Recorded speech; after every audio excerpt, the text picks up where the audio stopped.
J. Blige, You're All I Need. Sometimes you gotta go classic. Okay, thank you. I appreciate your service, young lady. I appreciate your service. Sometimes you're just in a classic mood. You know what I'm saying? It's thousands and millions of songs you could play, but we all know that there are some songs that just hit you a certain way. You know what I mean? Every time you hear them, it just kind of puts you in a certain zone. And so today, I just kind of want to get in that zone. I just kind of want to vibe out. You know what I'm saying? Something classic, something hip hop, something that just feels, really 90s, truthfully. Woo! Woo! Okay, if you don't know it, you don't know it. We don't know it. Thanks, man. Welcome. Hello, America. Hello, world. Hello, you. It's your favorite friend, Cashmere, California. Welcome to the Pod is Good podcast, aka the Notorious PIG. This is episode 24. Pod is good. And all the time, if you know, you know. If you don't, you will learn. Continue to listen. Welcome. Ladies and gentlemen, today, like every other day, every other time we turn on this camera, every other time that I greet you, I try to bring you an incredible guest, and today will be nothing different. So sit back, relax, grab your popcorn, and get ready for another amazing show. Let's go.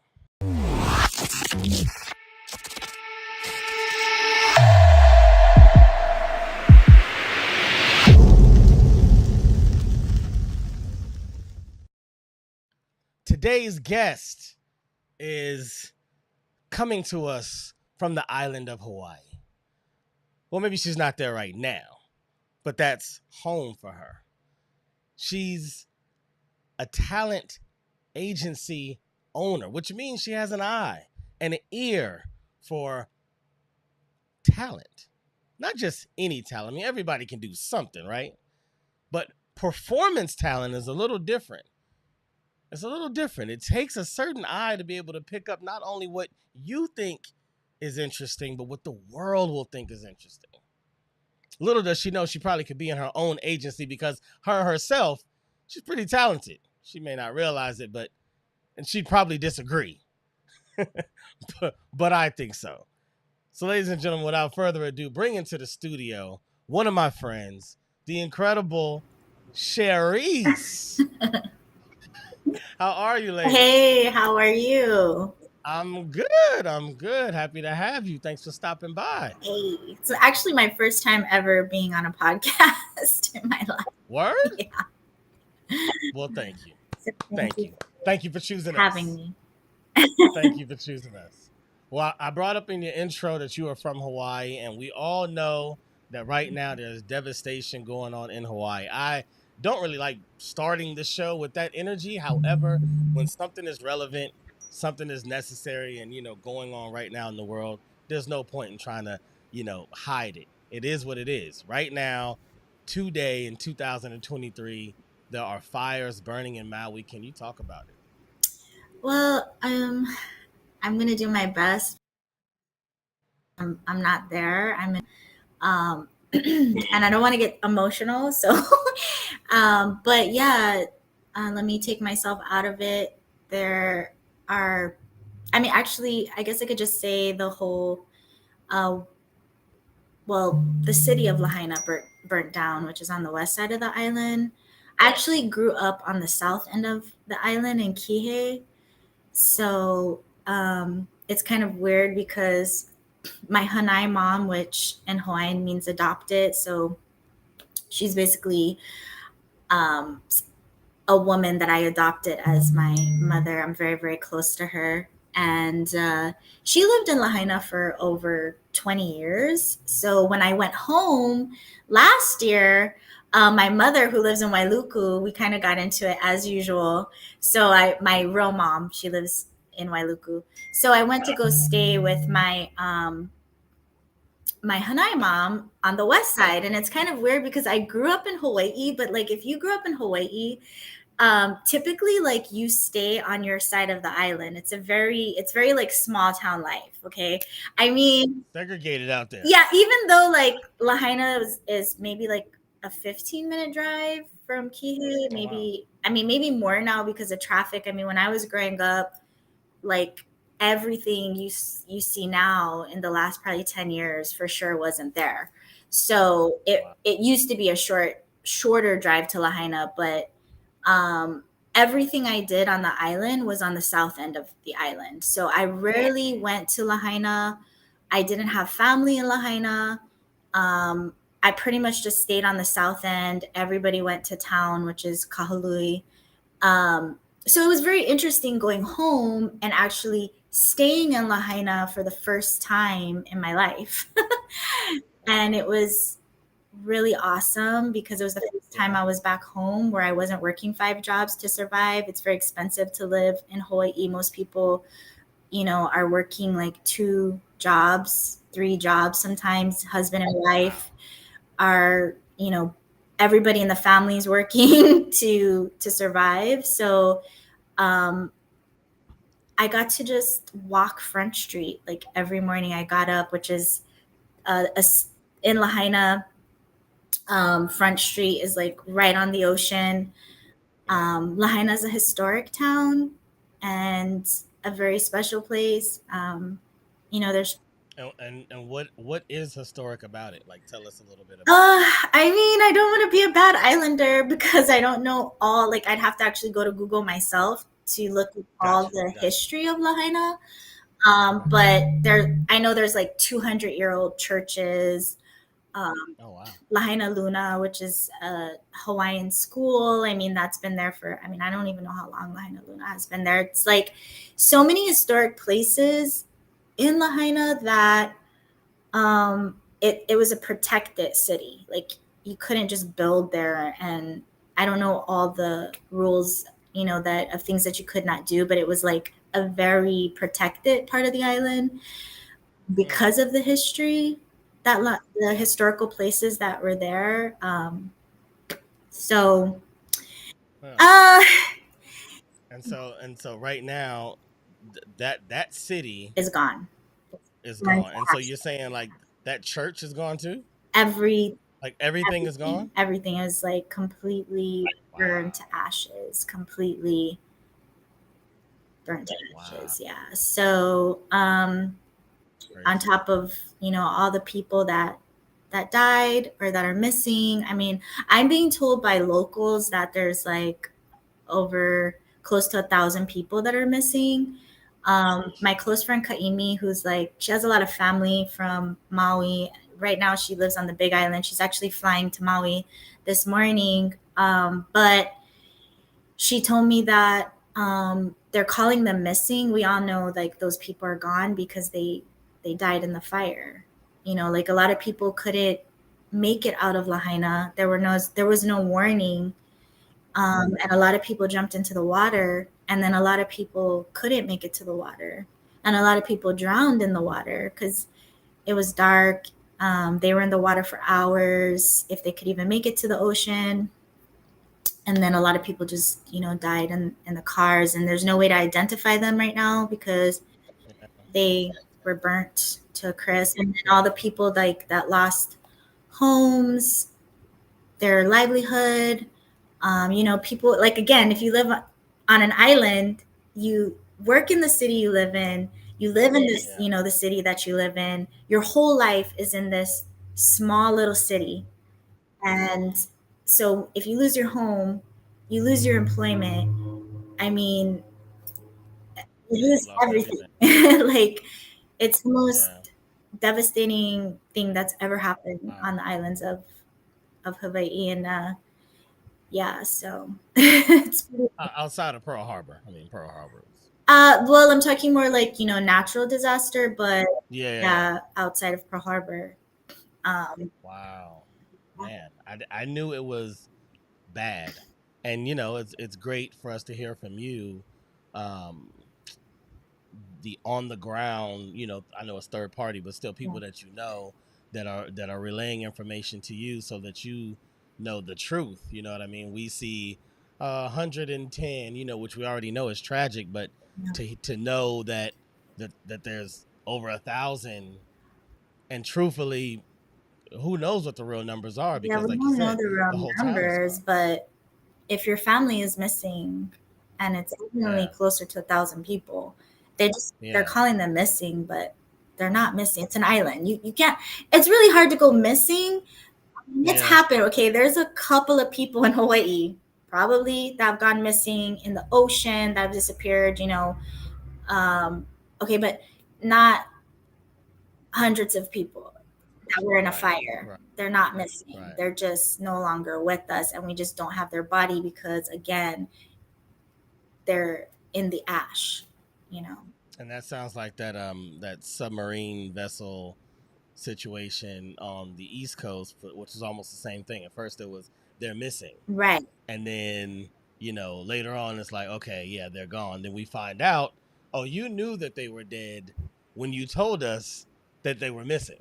Right, but they needed the bodies to call Yeah, them dead. So, I mean, I don't know enough about science. I don't know if they're going to be able to uh, right. identify people through the ash. I don't know exactly how, with DNA and everything, how they're going to do It's gonna that. be difficult. Yeah. Yeah, I mean they'll probably at least attempt to use maybe dental records or anything that they can find, maybe some association with where their home is, the house that or where it looks like the physical place that their house was, and then who was last registered here as far as paying taxes in the last year, paying property taxes there, and hopefully try to match it up that way. But it is going to be difficult. Yeah, I don't know. I think most people were probably not in their homes and were trying to get out. But yeah, I honestly I don't know. Well, But the good thing is, the only good thing I can say is that Islanders are very supportive of one another. So, and I think a lot of people who visit Hawaii, who love Maui, are trying to support, and the community is going to come together and support. I did get a message because I told one of my friends I was going to be on a podcast. I asked her. She actually is from originally from Maui as well, and her family, or like her brother's family, they lost their home in Lahaina. And I asked her, what are some of the better organizations to support if you do want to support Hawaii and the people of Hawaii, the people of Maui. And she said Hawaiian Community Foundation is a great organization to donate to. Maui Food Bank, Maui United Way, Chef Hui Hawaii, or I'm assuming it's Hawaii because she wrote Chef Hui HI, and Maui Rapid Response. do you have the chat window there? Um, I said it If says you private chat. No, it should be another one. I don't know if it shows you or not. You can send it to me in the private chat. Okay.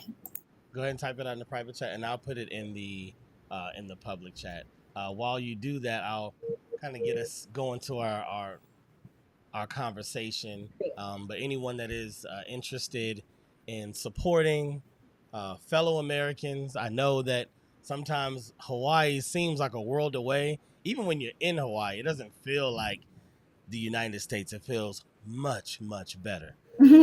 But these are not only, American brothers and sisters, but these are humans that are going through tragedy. There's there's a lot of pain, there's a lot of grief, there's a lot of suffering that's happening in Hawaii. So these are just a few methods we're going to give you if you really want to support, if you want to, reach out, whether it's your time, money, however you can help, even if you can't do any of these, send up a prayer. Prayer is just as powerful. If you believe in prayer, send a prayer for the people of Maui and Hawaii and their families that are in other places, longing to talk to them. And so you grew up in Hawaii, right? Yes. So tell us about you growing up. I just want to know before we Oh, get Lord. into Sherease as a professional. I want to know about like high school Sherease. Oh my God, Or no. I want to know about double dutch in the park Sherease. Oh Like, my tell me gosh, something about no. what were you interested in as a kid and in Hawaii? Oh my goodness. Okay. You want to go way back, huh? I want to go there. I want to Oh go there my with you. God. Okay. So, well, it's different growing up on an island, you know? I mean, my mother's originally from Japan. Hmm. She's raised on Oahu. And for some reason, it's so funny because it took me years to understand why we left Oahu when I was very little, because that's actually my mother, we originally lived on Oahu, and then my mother decided to move to Maui. And Mm. that was like, it was just kind of a shock for me because, again, when I grew up on Maui, there was like nothing there. Like, it's like you live on Oahu and it's so busy and there's so much to do. We used to go to Hanama Bay all the time, which is like this really awesome beach. You can't do what we used to do when we were young. We used to just go out and feed the fish, and you go out into the water and the fish just come up and eat all the bread, and you can't even Oh do any of wow. that now at Hanama Bay. It's all protected because of the reef, and there's all Yeah. these rules and regulations, but it was totally different when I was growing up on Oahu, and it was just so I've been there. I've been there. I good. swam in the reef. Yeah. Okay, yeah. It's So amazing. so we had so much fun growing up on Oahu, and so to go from like a busy place with so much to do to like Maui, where it was just there was nothing anywhere but Like, dirt mom. roads. Okay, like you're out in the country. It was just totally Oh. shocking. But yeah, I grew up on the south end of the island in Kihei. Growing up in Hawaii is a very interesting experience. It would take us a while to kind of go through that because I am also half black. In Hawaii. We call that popolo. Popolo. I'm Popolo, yeah. So Popolo. even though, like, talking to mainlanders, a lot of mainlanders will go, "Oh, yeah, you look Polynesian to me." And I'd be like, "No, I actually don't look Polynesian at all." And the other kids growing up knew that I didn't look like them. Okay. Ah, so you're the outcast. I was a total outcast. I was a Yeah. total outcast. And my mother, who is half Italian, half Japanese, so in Hawaii they call it hapa when you're half half. And my stepdad is also born in Japan, raised on Oahu. He's half Japanese, half Filipino. So when my people would see my parents, they would be like, "Are you adopted?" Like, How did you come from that? What? heck is going on? Okay, and so it was kind of rough growing up, to say the least. There were no other like black mixed kids Right. um, on my island other than two other girls who actually their parents were from the mainland, so they were half white and half black. Hmm. Um, and I had to fight a lot because growing up in Hawaii is rough, especially That's if what I you're, keep hearing. yeah, That's what it's I keep hearing. I don't want to listen. I don't want to say negative things about Hawaii, especially right now. Right. So I get it. keep it a little PG. But I will tell you, growing up in Hawaii is very rough, especially when you're considered an outsider. And it's kind of weird Hmm. because I went home to local parents. Okay, my parents, my stepdad, he speaks pidgin. My mom speaks Hawaiian pidgin. Okay, she also speaks very clear English, but I grew up in a Japanese island home, but I Right. went to school and the other kids looked at me and they were like, "You're different," you know? So it was tough for me to really fit in. Yes. And I never quite fit in. Let's just say that. And it's funny because my younger brother came out much lighter skinned than me. And Mm. people didn't really know we were related because my brother Esau, first of all, he didn't speak English. He spoke Hawaiian pidgin. He was very, very fair skinned. So everybody thought my brother was like either Portuguese or Puerto Rican. If you don't know about Hawaii, a lot of like there's generations and generations of Puerto Ricans and Yes. Portuguese, which we call them Portuguese, that Portuguese. are on the islands. So people didn't really even know we were related unless you just knew. But did they accept him more because he was more fair skinned? Well, they accepted my brother more because my brother, like, just, I mean, he had to fight a lot too. You have to fight growing up in Hawaii. That's a whole nother conversation, okay? Gotcha, But gotcha. unless you have like a really big, family from the islands and other people just know not to mess with you because you got a whole bunch of Hawaiians that back Right. you up, or Tongans or Samoans, and you're like a young one in the family, and you just know not to mess with that kid. Yeah, yeah. But my brother was just a total island boy. Like, you would never know, because I always spoke pretty clear English. I guess you could say I didn't really speak Hawaiian pidgin. Like, I refused to at a certain point. I was What like, is no. it? What does Hawaiian pigeon sound like? Could you Oh my god, I won't can do you it you won't because do it? no, but like Hawaiian pidgin is Is it an. like Spanglish? Like when we talk about like I don't want to Mexico? disrespect Hawaiian Pidgin. Here's why: Okay, because okay. the University of Hawaii, like, it's an actual language. You can actually Oh study to wow. learn Hawaiian Pidgin, and so it's and like 60% of the islands speak Hawaiian Pidgin. But I guess what you could say is it's like English mixed in with like Hawaiian, Japanese, like Filipino. Like, it's like a whole mixture of different Wow. languages combined. So it is like Spanglish where you kind of have someone who knows Spanish and they know English, but there are some words that may not translate, some words that are easier kind this way, of, so and so they kind of use them interchangeably. It sounds like kind even of, more so. There's more of a yeah, more so because gumbo to pigeon. Hawaii, yeah, kind of. I think like the difference is maybe like Hawaiian Pidgin uses actual like Hawaiian words, like, like if someone says, "Oh, when you pau work," that we know that pauhana pau, like pau means done, like that's an actual Hawaiian word. You know what I mean? Pow. Like, So pow means done. pau, when you But would pau, you like, say pow work? yeah, Come on, you got us now. Pow no, work. I don't speak pidgin. I don't speak pidgin, so I don't want to, like, mess it Okay, up. okay, okay. Fine, If fine. you're I not won't from push it. Hawaii, it can be difficult to understand somebody who speaks pidgin, like all Got the way. you. Got you. Okay, so Yeah. you fought a lot. I You know, fought a you lot, you and had to fight, but I'm pretty sure there's I other stuff that I you mean, still I used to enjoyed. paddle canoe. I used to paddle canoe. That was like Okay. my favorite sport.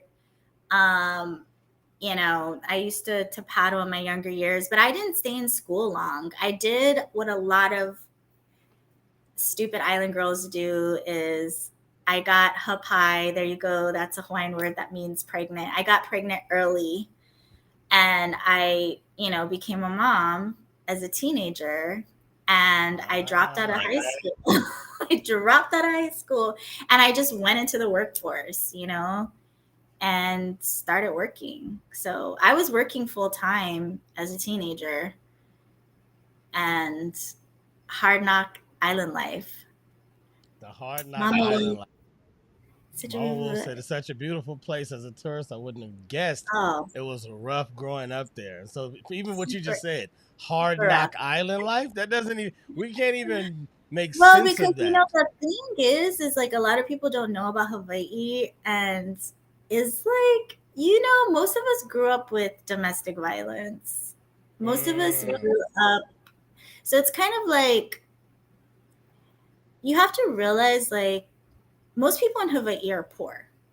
yeah, So if you go into any community where people are poor, there's going to be a lot of struggles, you know? yeah, There's going to be there's like generations of domestic violence where, like, if you go down the family, it's like, oh, grandpa used to beat grandma, and then she had kids, and then all her kids like domestic violence, and then the grandkids, so it's like most of us, I don't know very many of us that grew up in a home where like violence was normal.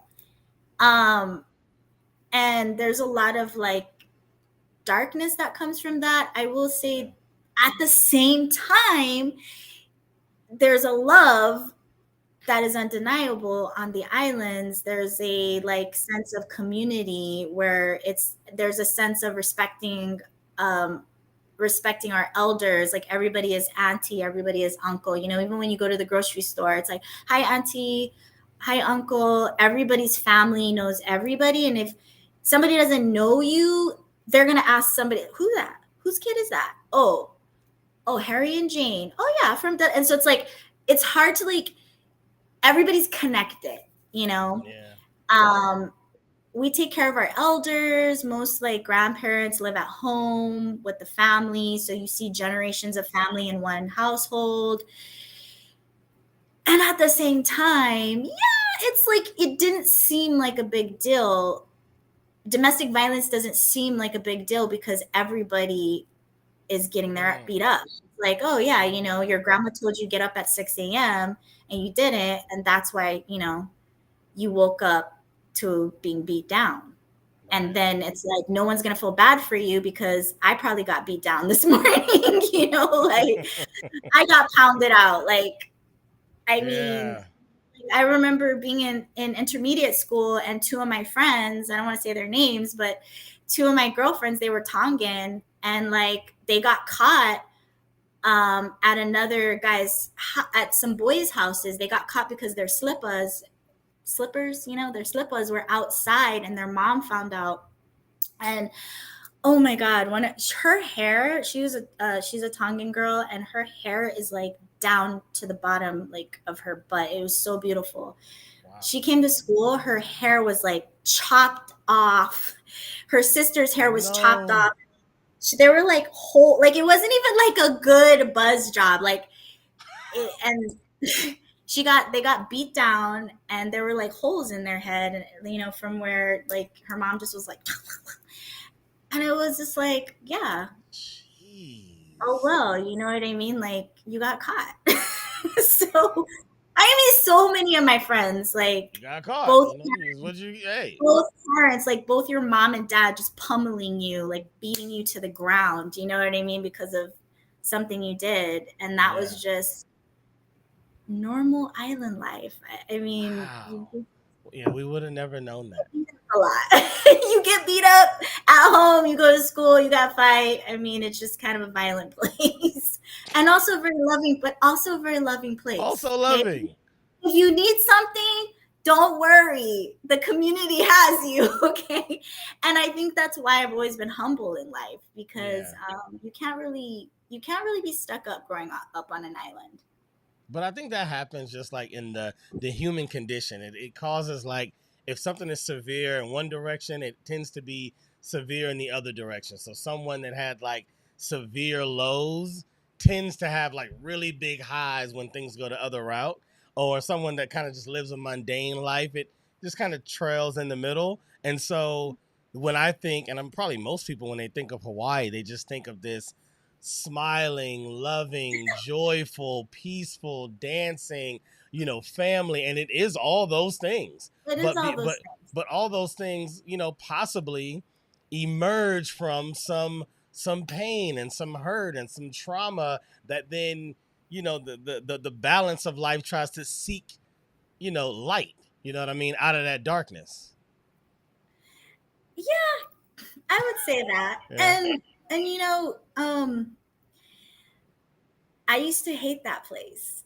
And I Mm, know like and I don't want to and I don't really want to get into like all of the darkness of it, but I of remember course. growing up and just thinking like, "Oh my god, I can't wait till I get off this rock. I hate it here," you know, like and I was a maid for 15 years. Like a lot of people don't know that. I'm really open about that because it's like, what are you going to do for work in Hawaii? Like you're going to work at a hotel, you You're gonna know, be in tourism. You're you're gonna going be to in. be something in tourism, Yeah. or you're going to be like me, like scrubbing toilets for a living, which Yeah. I made more than the girls working at hotels, or like my sister who worked at Grand Wailea for forever and then ended up working at Four Seasons, or you Mm, know, or you work in the restaurant business. You know, two of my closest friends I grew up with, they worked in the restaurant business as waitress and bartenders. Um, you know, so most of us, or everybody pretty much that I know, worked in the service industry. My mother worked at ABC stores, right across from Kamale 3. And Hold um, on, ABC stores is right across from everything right, there's because an it's ABC. everywhere. I was just saying the one that my mom worked at. Yeah, it was. Okay. Yeah. So They have so many of them. I always wonder, like, can you just jump from one to another? I mean, it's like, oh, I'm late for work. Hey guys, I'm gonna just check into this one. I'm gonna work over. right, It's so many of them. yeah, it's like pretty much our 7-Eleven, but like higher class though. It's Yeah, definitely yeah. higher class. Probably Minute Stop. If I don't know if there's anybody watching you that's from Maui, because I don't think we have. I don't You don't have know a if minute there's stop. a Minute Stop at another island, but yeah. Yeah, Minute yeah. Stop might be more comparable to 7-Eleven, but ABC stores, I mean, it's a little different because you can get your Aloha wear at Oh yeah, oh ABC yeah. You stores. can get some stuff at ABC store, and if you miss one, you'll catch another one. I think it's. I don't. I can't even compare it to one store. I compare it to like a grouping of stores. Like ABC stores is like if you took 7-Eleven, McDonald's, and Starbucks, at the Oh, we amount that can you get would that see, good. the amount that you would see one of those, you would see ABC. Each one of those could be an ABC store because you got an ABC store right across the street from another ABC store. Whereas like you don't get that with a 7-Eleven. No, yeah. But yeah, growing up in Hawaii is really made me who I am. I realized that later in life. I Yeah, realized that yeah, later in life because I was so desperate to escape the rock, yeah. um, and be on the mainland that I didn't really appreciate maybe everything that Hawaii gave me. Yeah, yeah. There's another show that I was working on and I still got to get back to. It's more of my traveling show. It's Oh, called okay. it's called Be in California. Cashmere, California. Split it up, Be in California. So a lot of it is like touring California, showing the world California, right?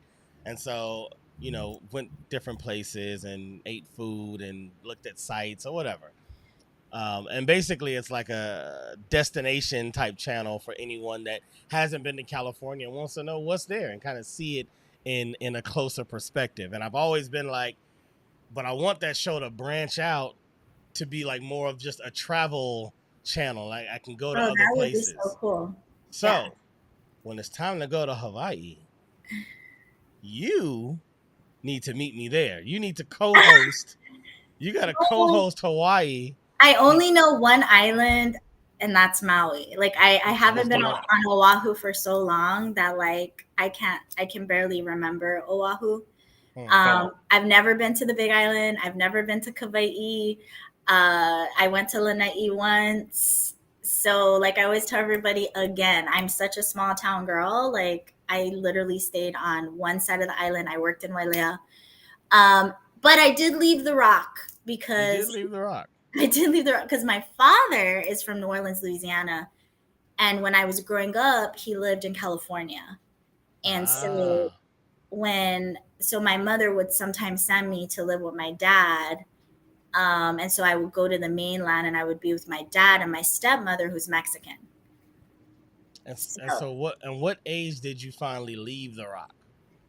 as an adult, Or finally, whenever the last time when it was like I I'm out of here for finally good.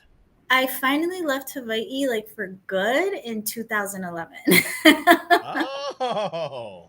Okay, okay, So that was the okay. first time when I ventured off to the mainland, and Yeah. unfortunately, I ended up in LA. Oh, ouch. Yeah, Ouch. Unfortunately. yeah, So I so would say unfortunately because LA is listen, it's a cool place, but it's like now looking back, I'm like, dang, like I could have gone to so many places.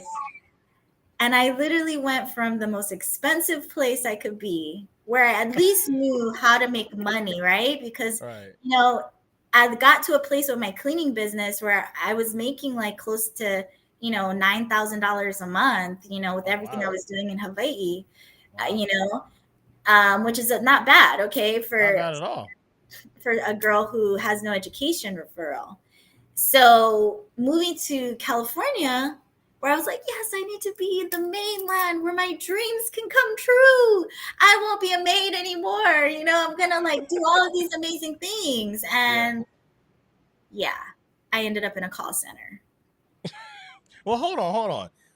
Why did I think that sounds like the problem? What made you say I'm not going to be a maid, or I'm not going to just continue a cleaning business? I know this business. I made this business happen on the island. If I can Well, make it happen there, I wasn't gonna compete in this cleaning market. I mean, I had that was years. Like you have to remember, I was cleaning houses.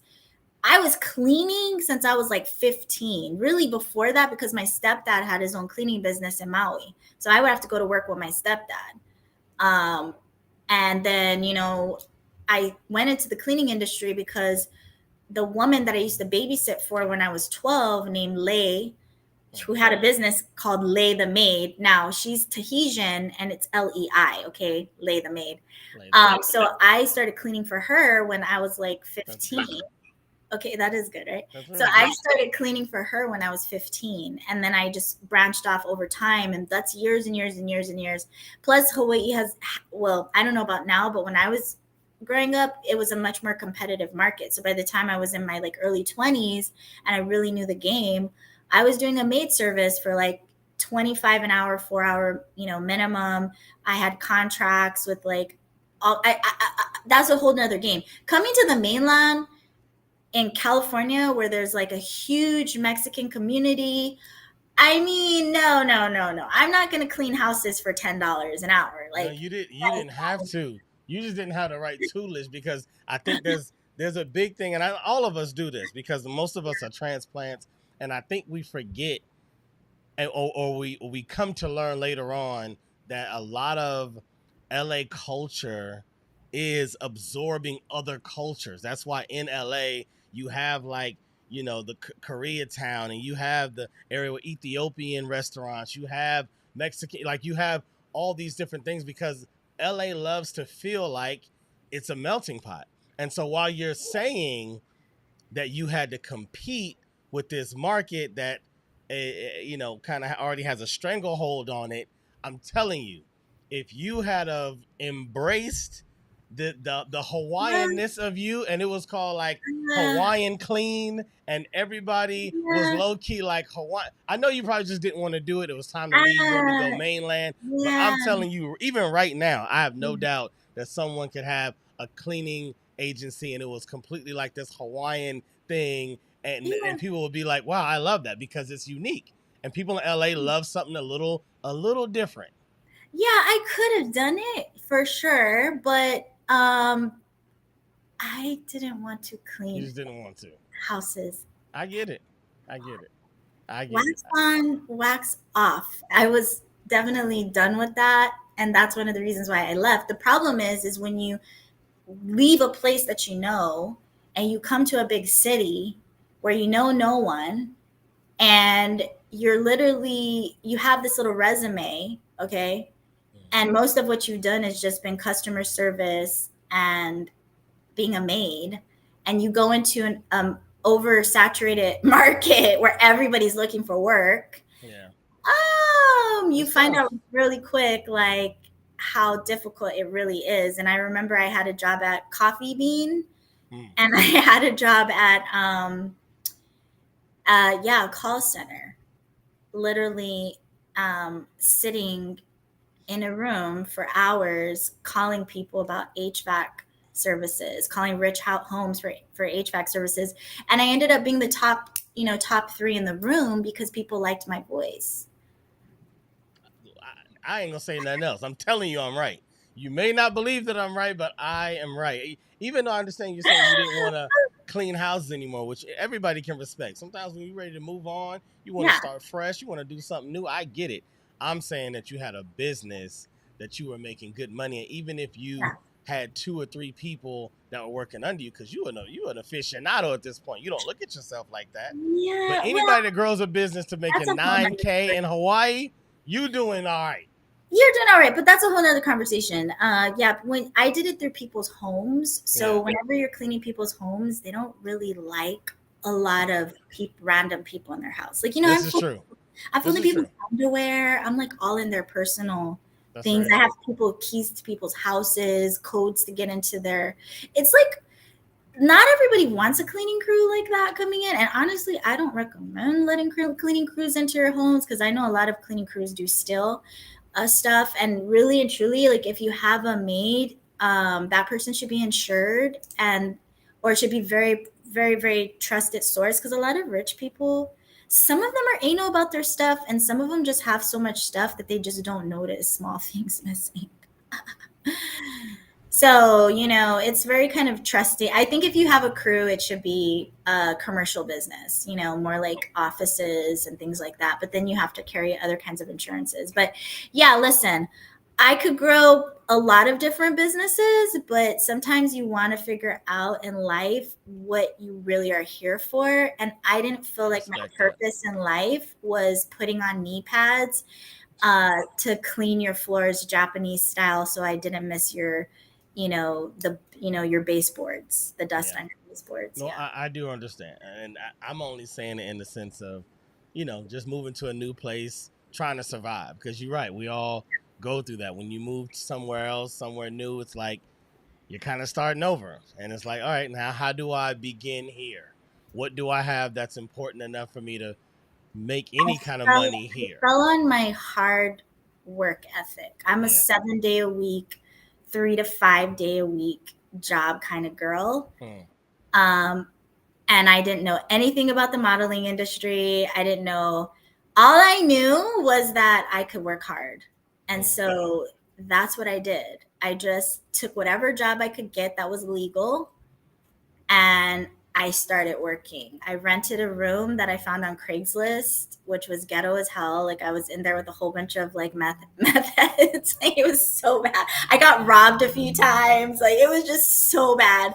I Um, don't know how much meth is in the ghetto, so I don't know if I ghetto is would, the I right. I just don't know how much wouldn't meth even is in the like, ghetto, but I wouldn't I even get the call correlation it what you're trying to like say. I wouldn't even call it the hood because it was Reseda, and like there are certain parts of Reseda that are pretty bad, but like I don't know that that's the hood. You know what I mean? But Yeah, yeah. There's there still was parts of Reseda. I there's understand what you're saying. you know Yeah. but yeah, I used public transit. And I remember when I got the job at Pete's Coffee and Tea House, my son telling me, "Mom, you have a kid's job." Oh, And I literally was in there. He's like, "Mom, why do you have a oh, kid's job?"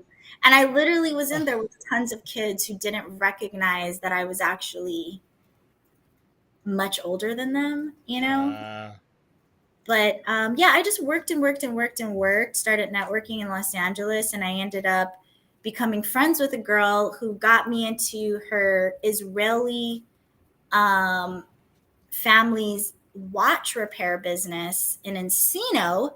I started there at $12.50 an hour. I was just like a part time job. I was trying to actually build a nonprofit at the time. And the owner of that watch repair company, I think like within 3 months, asked me if I would manage his business. hmm. And then I was like, fine, like, how much are you willing to pay me an hour? And he said 25 an hour or something like that. And I was like, okay. So then I ran his business. I mean, I ended up making more money than that, but I ended up Yeah. running a watch repair company for 4 years. You guys, some people in LA may know it, Total Watch Repair. Yeah. I ran an Israeli business, guys. Like I ran it like Okay. I I gotta ask where, because I heard your story about your childhood. I get the parents. I get the roughness. I understand a life. yeah. I've been trying to pinpoint where the work ethic came from, because you built a business successful, and in Hawaii you came out here, and in a short amount of time you you're moving up, you get a job doing call center, next thing you know you're one of the top people, you go to another business, next thing you know they're asking you to manage that and you're running that. It's like you're showing a great work ethic, great determination and drive, and capability clearly in a lot of areas, because total watch repair and cleaning and sales calls, that's all over the I've place. had so where many where, jobs. If I went where down did those jobs I've had, you'd be. I mean, I've even sold door to door sales. Okay, Kirby vacuum cleaners. I've gone door to door sales. Okay. Hi. Yes, with the Kirby vacuum cleaners. Okay, we're just not going to go down the list We of don't gotta go down the jobs that list. I've had. Okay, because You've been I've grinding. Let's leave I've it there. You've been grinding. harder than a lot of men out there. And I love men, by the way. I'm totally for men, but I'm going to tell you, this girl right here has done some serious labor, right? And it's called having to feed a child. Yeah, that That's really goes. what it is. Like That I have a son, and I, gave birth at 17, and I lived in a place where, at like 19, my rent was $1,200 a month. wow. At 17 or 19, sorry. And I just, when you're looking down at a kid who's like, feed me, and you got bills to pay, you just got to figure it out. And what I learned was, if I work a lot and I have multiple jobs, I'll always have money. Hmm. I wish I would have worked a lot smarter. I think I didn't realize how bright I was, and Hmm. how good I was in a lot of different areas. And I think, like, when you grow up and you do things like drop out of high school and you become a teenage mom, and you have all of these things in your brain that tell you, like, you're not good enough, you're a Yeah. loser, oh, you're a poor, uneducated, single black mom, this, like, all this stigma that comes with, like, being a poor and uneducated single mom. You really believe a Yeah. lot of that, and it made me kind of doubt myself and feel like I always needed to take the long route. I always needed to take the harder route. And now I'm in my early 40s, and I'm like, all right, how can I take all of this life experience I have and start to work a little smarter, because I Hmm. working hard and hard and hard isn't always the way to success. And unfortunately, it just took me That's a true. long time to really figure that out. That's true. Working hard will get you stable. It will definitely take care of your kid, which is priority one. And I think that answers my question. I mean, I don't know if the work ethic was already there before the kid, and maybe it just had to find its way out of you. I don't know if there's somebody in your life, family members, friends, neighbors that you saw at an early age that they. Most people I know growing up worked hard. Okay, I don't come from a background of lazy people. My gotcha. mother worked, my stepfather worked, he had his own cleaning business, he also worked for the state of Hawaii. Hmm. uh, you know, um, growing up, I saw my father work. I mean, my stepmother was a stay-at-home mom, but the other part of my life was very religious. My father was a Jehovah's Witness. My stepmother was in the ministry full time. So during the summers when I would be with her, I mean, she started out in street service, which is like being out 5 6 a.m. in the morning preaching on the street. Okay, Wow. she started like early in the mornings, and then we would go to regular door-to-door service where you knock on people's doors, and then she would go into Bible studies where she would give Bible studies until like 10 o'clock at night sometimes. So it was like, she was working for God. Oh yeah. Oh yeah. But I mean, she would put 160 hours in a month in the ministry, and Clap it up for mom working for the kingdom. working for the Working for kingdom. the kingdom. Um, Wow. so I just always believed that that was what you were supposed to do. You were just supposed to work hard. No one Hmm. ever told me. I mean, I learned later in life that people thought I was beautiful, and that actually meant something. Hmm. Um, but I really always felt like I was smart, and I was durable, and um, my looks didn't really mean much, because Hmm. I didn't really see at the time how any of that equated to success. So I think inside I just was always driven to learn something. Whatever job somebody would give me, I would be like, how do I be the best here? Ugh, Hmm. how do I work harder than everybody else here to, like, make it, Yeah. whether it was selling Kirby vacuum cleaners, working in a factory, you know, doing customer service. I mean, I worked at Minute Stop in Hawaii, okay? And at a gas station, and I was your girl who would stand there, and every single person that came into the door, I'd be like, "Good morning, good morning, good morning, have a great day." Like, I was so extra. I'm Wow. so extra in the things that I do, even if it's $7.25 an hour that I'm making. And that was just my mentality, to be the best, even if it was a little lame job. You gotta love that though. You gotta love that. Be they say the way you do anything is how you do everything. And so it sounds like you at a very early age had the understanding that I'm gonna put all of my time, I mean not all of my time, all of my effort and energy, anything that I have, anything that if I'm capable of it, I'm giving all of it to this thing so that I Yeah, can be the best at it. And like you said, you did it from whether you were cleaning or greeting people at a gas station all the way to running a watch repair company. Like you, that's yeah, just you. yeah. That's just you. I mean, I built an internship. I remember, like, when I built an internship for the watch repair company that I worked for. And Hmm. I, to this day, guys, I ran a watch repair company, a nationwide watch repair company. Okay. I had actually had some very, you know, famous clients, you know, Wow. like Judge Mathis was one of my clients, you know, what's his name? Bill Bellamy. What is his name from Wheel of Fortune was like one of my favorite Oh clients. wow. Patrick, is it Pat Patrick Sajak. Sajak? Yeah. Listen, that old man has so much swag. Like, he used to make me nervous when he would come in. I'm like, how does this like 70-year old man have so much swag? But I can't even like set the time on a watch.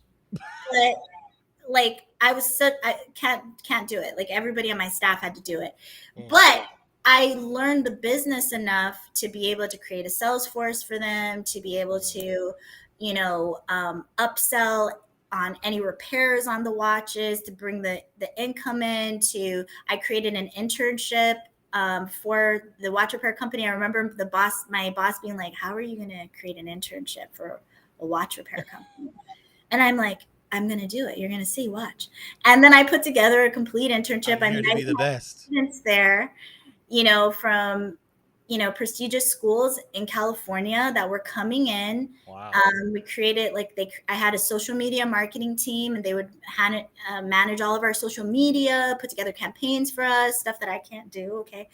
But Smart, I smart just though. think, you know, you just learn over time. You know, sales and marketing, I think, is something that people just either get or they don't get. I don't think you need a degree to learn certain things.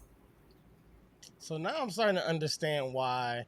It's because somewhere towards the back end of all of these businesses and jobs that you're naming, Mm. somewhere along the line, the Dreamcatchers talent agency was born, right? Yeah. And Hmm. now and me knowing you in that agency, I'm starting to realize why you're like a you have low tolerance for the BS. Let's just say it that way. Like if you see that someone doesn't have a certain work ethic, someone isn't putting in that, giving their time, they're not investing in themselves. You're like, well, look, I'm not gonna spend a lot of time with you. But it sounds like that's because you're like, hey, I put in the wrench time. Well, I mean, not so much with the streaming agency, because the thing is, when you're dealing with people who are creatives, um, you have to be a lot more sensitive. Like, I actually am kind of a hard ass to work for, Hmm. and I'm over managing and running other people's businesses. I'd rather be poor, to be honest. It's exhausted me, and I really kind of want to just do my own thing right now. I'm kind of like in a gypsy space. Hmm. But as far as like managing people, when it comes to like talent and influencers, I work with a lot of women. This is not really the role of somebody who's a hard ass. And I play more of a supportive role. And when it comes, and it's actually better to encourage people and be a soft place for people to land, versus being a hard ass when it comes to working with creatives, because these are people who have to go live, entertain people. You're working with people who are sometimes streaming or social media, uh, influencers on multiple platforms. They're constantly creating content. They have ups and downs in their personal lives. Everybody knows what it feels like when you're going through a hard time in your personal life and your personal relationships, and then you have all these demands on you to now show up and entertain people, whether you're happy or sad or anything. So I think someone like me, it doesn't work if I'm being a hard ass. If I'm like, well, hey, you were supposed to meet this and this and this objective and you didn't. What's the problem? No, I have to be that person who is a sounding board. I need to be that person who, I mean, I have no education in any type of counseling or psychology or anything like that. But a lot of what I do is actually talking people through sometimes, or just listening to what people are going through and helping them walk through some of their personal stuff so that they can push forward to do the work that they need to do that makes all of us money. So this is a different type of management field, working with people who are entertainers. So let's get into that. How and when did you create Dreamcatcher's talent agency?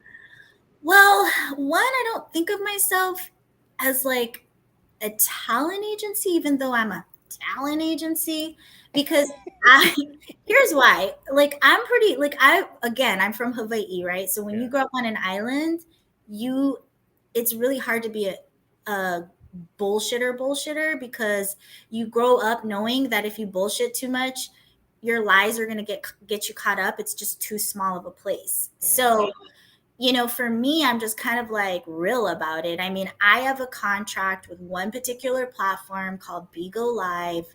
We're number 5 in the world for a streaming platform. I really don't want to work with anyone else. And I onboard talent onto that one specific platform.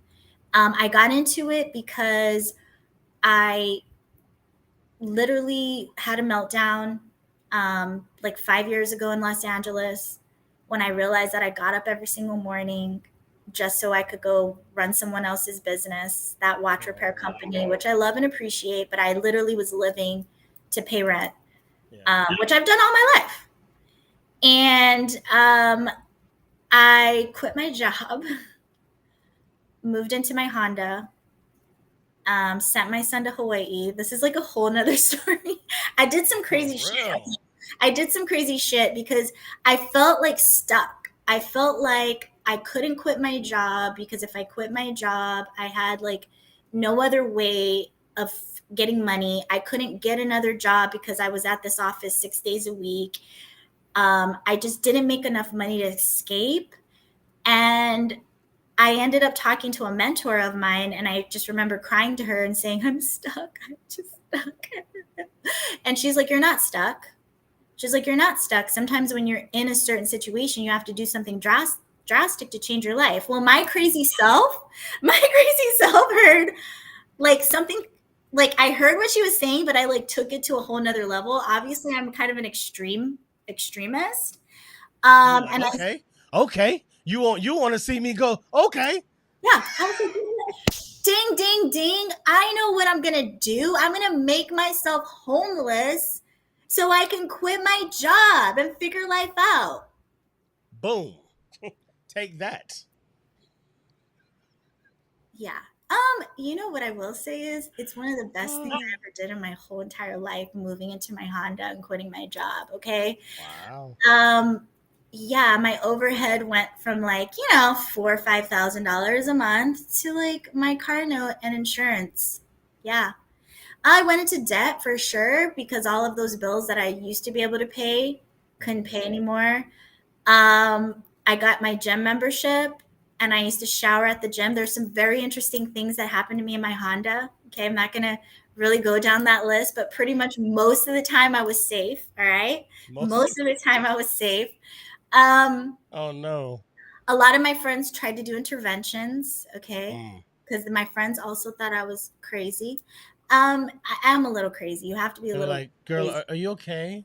Seems Everybody, like it just seems like you're going in a different direction in life. Oh yeah, you should hear some of the conversations I had. But what helped me is okay. So now you're living in your Honda. You don't have a job, and you're like, what are you going to do? So I started to, I had like a little bit of a network, and I found out about background acting. So I went and like signed up for that, and I was on TV sets all the time.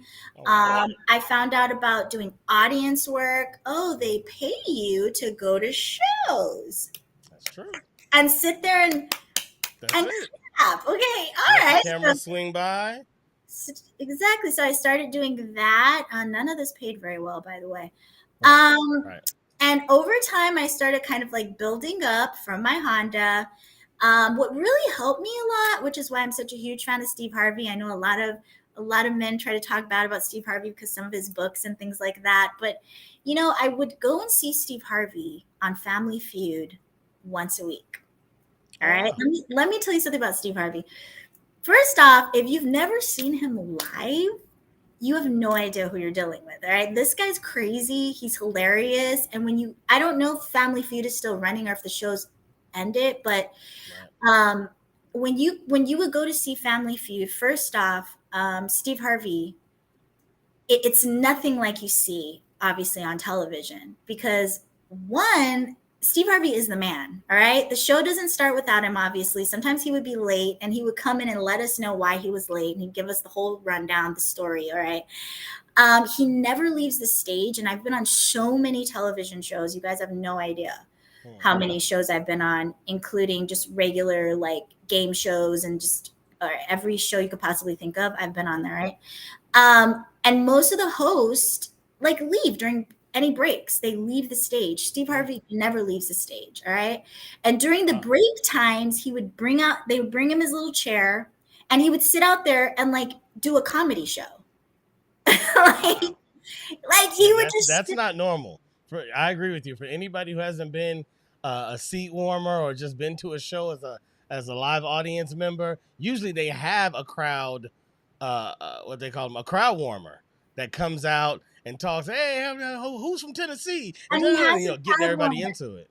He does have a crowd warmer, but he would still spend a lot of time um, Oh just wow, shooting, just talking stories, as we say in Hawaii, just talking stories with the that's pretty audience. cool. That's pretty cool. To the point where, like, if you had something to share with Steve Harvey and you got on his show, you could share it with him, because he would, if you had something like you wanted to show him your business or anything like that, and you raised your hand, he would be like, yeah, okay, come on down. Let me see what you're talking about. And you might even be able to talk to his producers after the show. I mean, it was so cool. That's But at cool. the end of his show, he would always come out and do a motivational speech.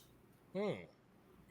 So at my lowest point, when I had first moved into my car, my little Honda, I was pretty depressed, and I was starting to like second guess myself. I'm like, oh my God, my son's mad at me. My friends and family think I'm crazy. I'm like, I am crazy. Like, I literally made myself homeless and quit my job, and I'm doing kids work again.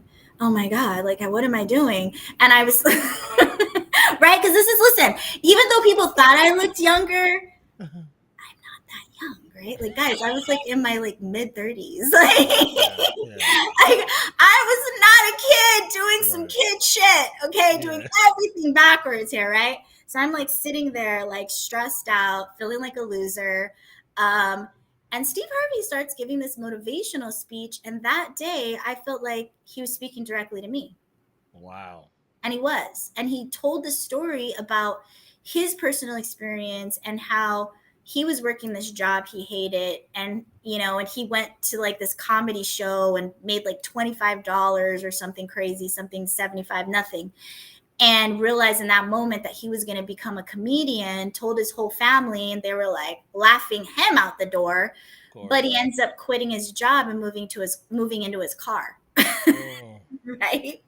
You were like, yes, yes. All right. And Steve Harvey lived in his car for like 2 years. All right. And Yeah. but he basically just said, how sometimes we get up every single day and we're miserable because we're not living our purpose, and we're not doing things that we're meant to do. And if that's you, that you need to do whatever's necessary and take whatever risks are necessary to find your purpose in the world. And I Yeah. think like even though I had no idea what the French toast I was supposed to be doing, I just knew I wanted to go back to working for myself, and I was trying to find the way there. So hearing that message from him kind of gave me the courage I needed to continue on the path. And I ended up getting into promo model work, which brought in a lot more money. Okay. Like I lied about What's my age. promo model work? Like what? Because I would think all modeling is promo. So what is specifically Yeah, promo model specifically like work? promo modeling work, brand ambassador work, you represent brands. Ah, And all right. it's you just it's you get paid, you get paid to do absolutely nothing. Let me Hmm. just, and I hate to say it that way, but honestly, they're just paying you for your look, Yeah. put the clothes on, and you do things like pass out bags, direct people to places. Ah, Now there's product specialists where you actually learn about a certain brand in more detail and you talk to people about it. And I don't want to minimize what promo models do. I'm kind of making fun of it because, but I mean, come on, if I can make $350 at a, 4-hour event where I literally am like writing people's names down on a board because you want to get your dog groomed by like for 5 minutes by some special, that's a special event for Amazon with Rachel Ray pet products. I mean, come on. I've had harder jobs. Okay. I got you. So when I got into promo modeling, one of the things we would always do is you talk to the other girls to see like new gigs coming up, companies they work for. You're always like booking yourself, trying to get Yeah. booked on different jobs. And then I found out about live streaming from one of the models at a Ah, car event. She's like, I ah. get paid to go live, and I'm like webcam. And she's like, no, I would never do that. And I was like, well, what do you mean you get paid to go live? And then I remember watching her like eat a salad. And she's like, hi guys, I'm live right now, like eating my vegan salad. And I'm like, they're paying you to eat a vegan salad? So from there, I needed to understand what this was. And she told me Yeah. she was What making is this? $3,000 a month. And yeah, so basically what I did was Three I started. thousand dollars a month eating Right, salad. eating salad. So I started live streaming myself. Hmm. And of course, your girl, listen, I'm not the best entertainer. Like, it's not really my gig to sit and Hmm. entertain people for hours. So I got into the business side of it and learned that I could get my own contract to actually onboard talent onto this platform and make a percentage off of the people who are actually the talent. And that's what it took me like 8 months to get the contract. Okay. But I ended up getting the contract. And so that's what I do now. Got it. Got it. So you are basically ushering in new talent to Bigo. You get, this is your business now. Yeah. How long has this been your business? Hmm. I don't know. I'm really bad with time, but definitely over 2 years. Okay, more than 2 years. I'd have to go back and, it could be close to 3, but And yeah. so and so now you have to bring in talent. Mhm. How do you find your talent and what are you looking for? Well, so I recruit a lot off a line. I'm actually, again, listen, you guys, I was born in 1981. So I don't want to blame it on my age, but I'm really old school. I'm born in 1981 and I also grew up on an island where we're like behind the times, like majorly. So Mm, me even getting off of Facebook was a big deal. And I still to this day suck at social media. Like I don't post a lot. So like this probably next year, I'm going to stop doing things the old school way because I actually go online and like message girls individually and then meet them on Zoom and onboard them that way versus having a website, marketing on social media with all the endless content of gorgeous women that I have. It's just like, I'm so used to, for example, having an office and telling somebody else to do things for me. yeah. So having to be the person that actually post things or has to hire somebody to even do them, which cuts into my funds. I'm just not, I don't feel like I'm making enough money to do that right now. Um, it's just like a form of laziness that I need to get over. But I do everything old school. I actually focus on beautiful women, okay? Because in the streaming world, unless you're a guy who's an influencer who has really solid content, it's always going to be harder for men um, to launch off in the streaming world. Yeah. Unless you're on certain platforms, like for example, I mean, even YouTube. I'm not going to say YouTube's easy, but YouTube is a male dominated space. And especially for the live streaming world, again though, we just, you don't know how many years of hard work. I don't want to minimize, successful live streaming platforms on YouTube. Most people don't just have that success overnight. Yeah. I think the difference with Bigo Live is you can trend much easier on this platform. And if you have really solid content or a strong following on another platform, you can quickly monetize that. But with beautiful women can monetize month one, especially if they have a good presence in front of a camera and they understand how to work an audience. And that's why my focus is women who either have a strong platform somewhere else, who love to be on camera. A lot of these women are models. I occasionally do get some singers, actresses.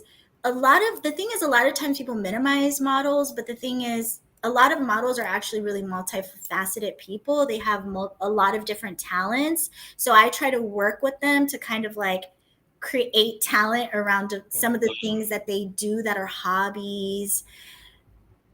But if we're being real, a lot of times you're entertaining men, because those are the people that are really financially supporting live streams, and that's what a lot of models are doing. Hi John, hi Mike, thank you for joining my live stream, guys. I'm going to be getting into the pool today once we get to 5 stars. Okay, it's like, it seems, Yeah. I mean, that's what I a mean, lot, it's airy. It's very airy. it can be, but I mean, your real dollars come into building relationships, so it seems kind of airy. It isn't. It isn't. What do you mean by building relationships? Meaning, Bob is at home and Bob is lonely. That's why he spends so much time in his favorite Dream Girls live stream. But Bob really wants to talk and get to know you and have more of a friendship with you versus just, watching you jump into a pool. So And so they're actually doing that. yeah, because Gotcha. it's like, we spend so many, these people are spending so much time. Like, I guess it's a way for you to really connect with someone that you're that you watch for hours. Like, you know what I mean? I can actually talk to you and have the possibility of you talking back to me versus me just watching you and getting an exchange of you going, thank you. I can actually talk to you about my day. I can interact with you more. And I think that's the difference with live streaming. That's how live streaming changes the game. Because even with reality TV, right? I don't get to go into someone's I don't get to go in and talk to anyone. I'm just watching it. I don't get to go and talk to Kim Kardashian, in other words. I can watch her, but I can't have a conversation with her.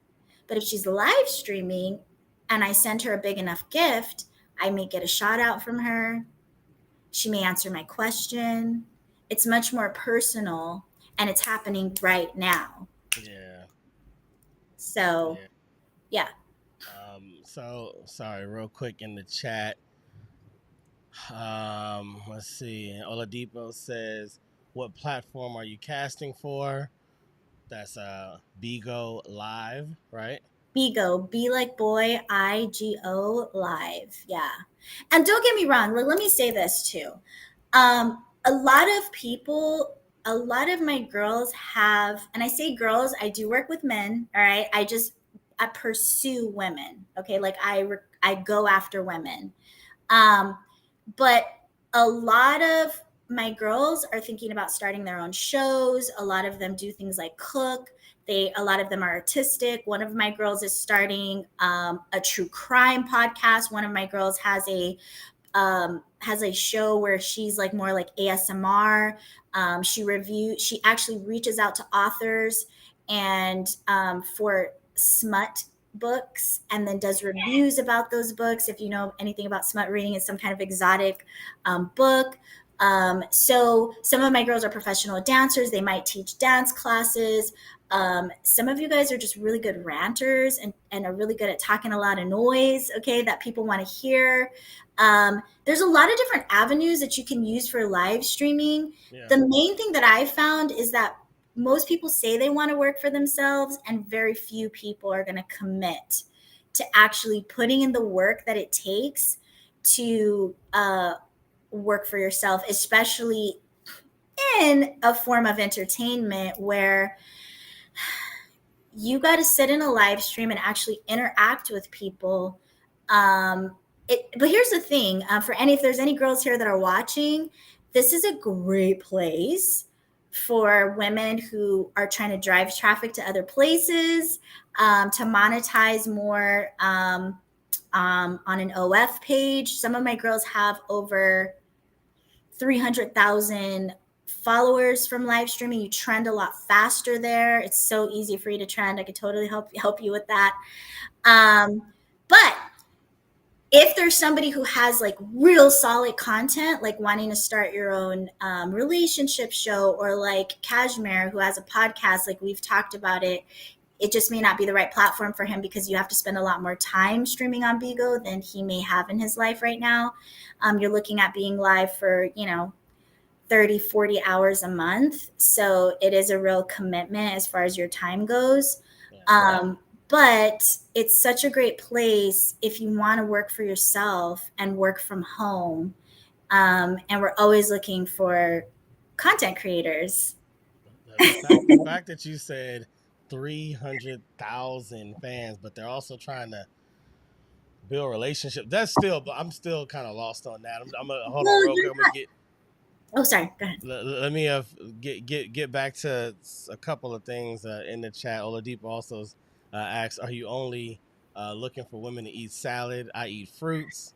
Uh, Yeah, I was making a joke there.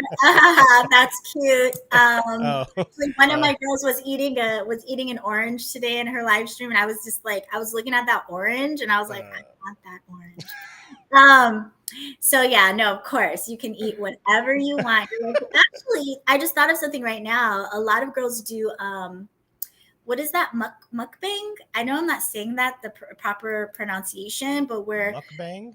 yeah, mukbang, where you get like a whole bunch of food. There was actually this one content creator. He was so hilarious. Like what he did was he went to Popeyes. So it was like he had like $100 worth of Popeyes, okay, like on the counter with like hot sauce and biscuits and gravy. And it was just, he was making so much money just sitting there eating Popeye's chicken, and people in the audience were like, "Oh yeah, put more hot sauce on there. That's how I eat my fried chicken." Like the things that people will enjoy in a live stream are really interesting because it's like you're always thinking of different ways to keep your audience engaged. Right, right. But the simple things that we do in life, people want to watch you do.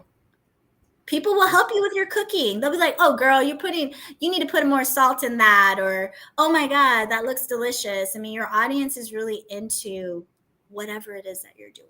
Yeah, yeah. I just pulled this up because I think this is pretty interesting. This guy right here. Yeah, Yeah. So it's this a is really huge thing. Mukbang is a really huge thing. I don't know all the details of it, but I will say one of my girls, her name is Cozy Girl. They love to watch her cook. Her food is like, I mean, you know how like I'm a good cook, okay? Mhm. But I don't make food look pretty. Hmm.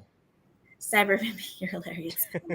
I don't know how to make food look pretty, so I'm always like, I love how some people can just make amazing presentations. Yeah, and then she sits there and she eats it, and they love it. That's wild. That's pretty wild. Um, McCall Jones earlier, I missed this one. I think she might have been talking about when we were talking about bringing your business from Oh yeah, Hawaii here. She said she gets that there are many different nuances that need to be attended to restart your business in a new location. That's very true. and Very McCall true. is actually somebody I want to introduce you to. That guy right there would be a great man to have on your podcast. It's like Awesome. one of the smartest people I've ever met in my life. He's right there in Los Angeles and has a very interesting story, and one of those people that you could just listen to talk and then feel like you also have to research a lot Mm, of what he's telling you because it's kind of over your head unless you're mm, unless you know politics and history very well, and got you. you know might have his level of education. So a lot of times I'm like, what does that mean? Oh, yeah, I'm like having a history lesson, and being educated every time I speak to him. He's very, All very, right. very bright man. Well, McCall, you're welcome to the show. Love to have you on. You've already gotten a cosign, so you good. You good money over here. All Yeah. right, so I guess we should get back to the talent agency. I mean, we're talking a lot about the talent, Yeah. but the agency as a whole, is it is it what you thought it was going to be? Is it working out for you? Are you enjoying it? Like a couple of years in? I think I just respect the freedom that it gives my life. Hmm. Because, right, my goal when I moved into my Honda was to go back to working for myself. And it's not easy to run a live streaming agency. There's a lot of ups and downs. And there's a lot of things that I need to fix to Hmm. make it more profitable and to bring in more talent, like a larger amount of talent. More consistently, and you're constantly training new people and then supporting them through their process so that they can start making money. You don't make any money unless your talent makes money, but there's nothing like being able to work from your laptop. Hmm. There's nothing. I mean, I'm coming from a background of literally times where I started my days at 3 a.m. to throw the Maui newspaper, and then I was, scrubbing toilets at Lowe's, restrooms at like, 5, 6 in the morning, to starting cleaning condos at, 8, 9 in the morning in people's homes, to going home, picking up my son, dropping him off, and then going to go clean offices from like, 7 to 10 p.m. at night, and then doing that all over again. And I think Yeah. when you work that hard in your life and you also are constantly answering to other people and clocking in, clocking out, having people boss you around, and then you have the experience of working for yourself, it's very difficult to go back Yeah. into a job. Oh So yeah. Oh yeah. that is the main thing I think that I love about the work that I'm doing, because everything else is not really hard for me, right? Like, Yeah. I don't have a real problem with sales, or finding talent. I just need to do it more massively. I work really well with people. Um, I understand the platform, so it's I know how to train people, and I also know how to support people. I'm really good with ideas, um, and helping people kind of take like what they do and solidify it or like stabilize it Yeah. into like something real. And people, no matter how beautiful or talented they are, they need a lot of encouragement and support. People always need to hear, like, you're good, you're great, Mm. you look amazing, you got this. I know how to be a good cheerleader. There you you go. know I don't have that ego that's like, it's all about me, guys. No, I Right. know how to make it about you, which is what Right. Right. a Right. good talent agent, I think, or someone in my position has to be able to do, is come from a more supportive place versus like you have to kind of be really selfless Hmm. because it isn't about me, it's really about my people. Yeah, yeah, And they need to feel that. yeah. I So could definitely see. that's for me. I could definitely see why it would be hard for you to, go back to a regular job.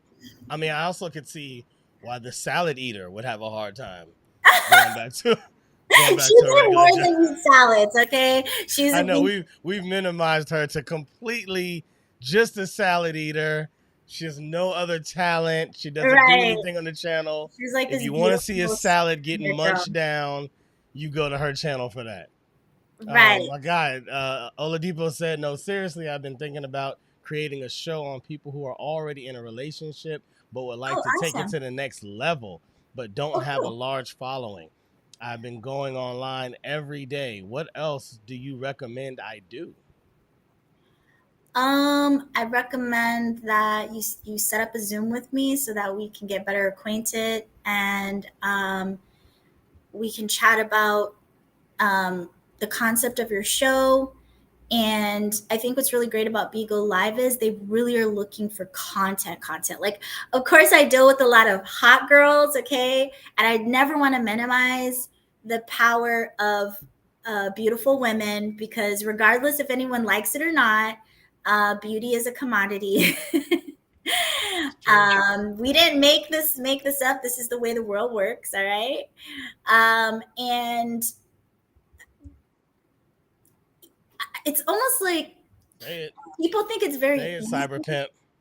People think it's very easy to monetize your beauty, and I think Yeah. that's like a silly thing to say because there's so many women that try to monetize themselves that Yeah. struggle to do it. I mean, even women that are in like the top, for example, 10% on OnlyFans, that means nothing. They're not making anything. I mean, you almost have to be like in the top like 2%, 1% to really be making any real money. If you can imagine how hard it is, you can't to get into that very, very top percent. So I never want to minimize women who sell beauty or other online because that ain't easy, even though you think it is. All right. But the platform that I work on, this is not a sex platform. This is a live streaming platform. There's even Muppets, all right, that stream here. Yes, actual Muppets, singers. In fact, one of the top streamers of all time on Beagle Live, her name is Track. She makes over $60,000 a month, and she sings in English and Vietnamese. So my point is that the platform itself is actually looking for real um, like content where someone is creating a show um, and wants to bring their show to the platform and grow there. So if you have a really great concept and you feel like you can be dedicated and consistent with your material, we should just chat and see if this is a platform that you'd like. But no matter what platform you choose, the number one thing is consistency. Consistency. You guys heard it again. We've talked about consistency, whether it was when I had James and Adon, the investment shark, talking about how to work the stock market, whether it was talking to Shaolin Sheldon about learning a martial art, whether it was talking to SR about learning an instrument. Everybody keeps going back to the same thing, and now Sherease is saying it's all about consistency. Whatever you want to do in life, pick that thing and stick with it.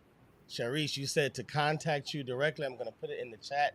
How would you want people to reach out to you? The website The best directly? thing is WhatsApp or my WhatsApp or cell, my work number. So it's 972, Let me put it on WhatsApp. Have they done this for or WhatsApp? I Kind of can crazy. message it to you. Okay. I'm actually Telegram Messenger is the best way because all my agency chats are there. Oh, so people actually do real things on Telegram. Got it. I thought it was just for scams and hey, Oh you put no. $7 in this and in 16 hours it'll be $70,000. No, like Telegram's really cool because it's an international platform that's free, and a lot of people have a lot of business chats in there where you can have like thousands and thousands of people. Hmm. At some point, I may get off of Telegram, but right now it's just been really convenient for me. Um, but yeah, I mean, there are tons of scammers on there, but you can change your settings so that only certain people can contact you or see your information and things like that. But I mean, it's the same as WhatsApp. There's tons of scammers on WhatsApp, you know? Got it. So there's tons of scammers on IG. There's, I mean, That's every true. single platform. That's I true. mean, how many times have you had a friend hacked on Facebook where you're like, That's a fact. I know you didn't send me that message, you know? That's a fact. So yeah, scammers are everywhere. And then we got dream catchers. Anybody wants to reach out, I put it in the chat. Yeah. Contact Sherease, or just take her advice. Even if you don't contact her, take her advice. Pick a platform, come up with content, and be consistent about it. Be Yeah, consistent. Be if you're dedicated. a content creator, you should be posting 3 to 5 times a day.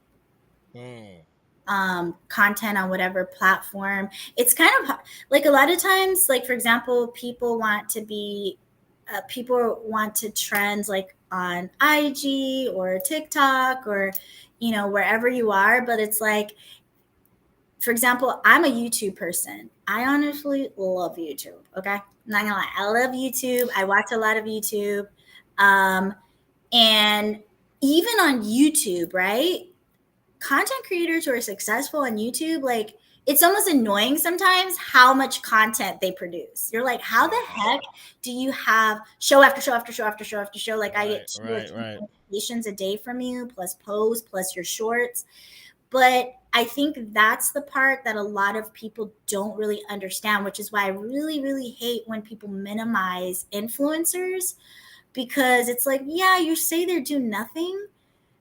And then the like, okay, they're not a rocket science or a surgeon, okay? Like you're not like the head attending vascular surgeon at Sinai Medical Center. We understand this. You Right, didn't right, graduate from Harvard. I get that, okay? right, right. Um, at the same time, everybody has a lane, right? So many people want to make money through social media, but Yeah, so few are really, really making money on social media. And I just think yeah. it's kind of rude to disrespect people who literally are putting in so much work to create content for their personal fan base and are like machines Yeah. when it comes to like post, post, post, edit, edit, edit, post, post, edit, edit, edit, post, post, edit, edit. I mean, Constant. The work-life balance can't be there. It just can't be. it comes after a lot of hard work and sweat and dedication, and it just shouldn't. It's easy to minimize it, all right? But don't tell me if you could be at home right now taking your knowledge and your experience and making, even 100,000 a year through social media. And we're not talking about, right? Because everybody, when they think about social media, they're like, oh, the Instagram influencer. And they're just immediately go to like the hot model that's twerking.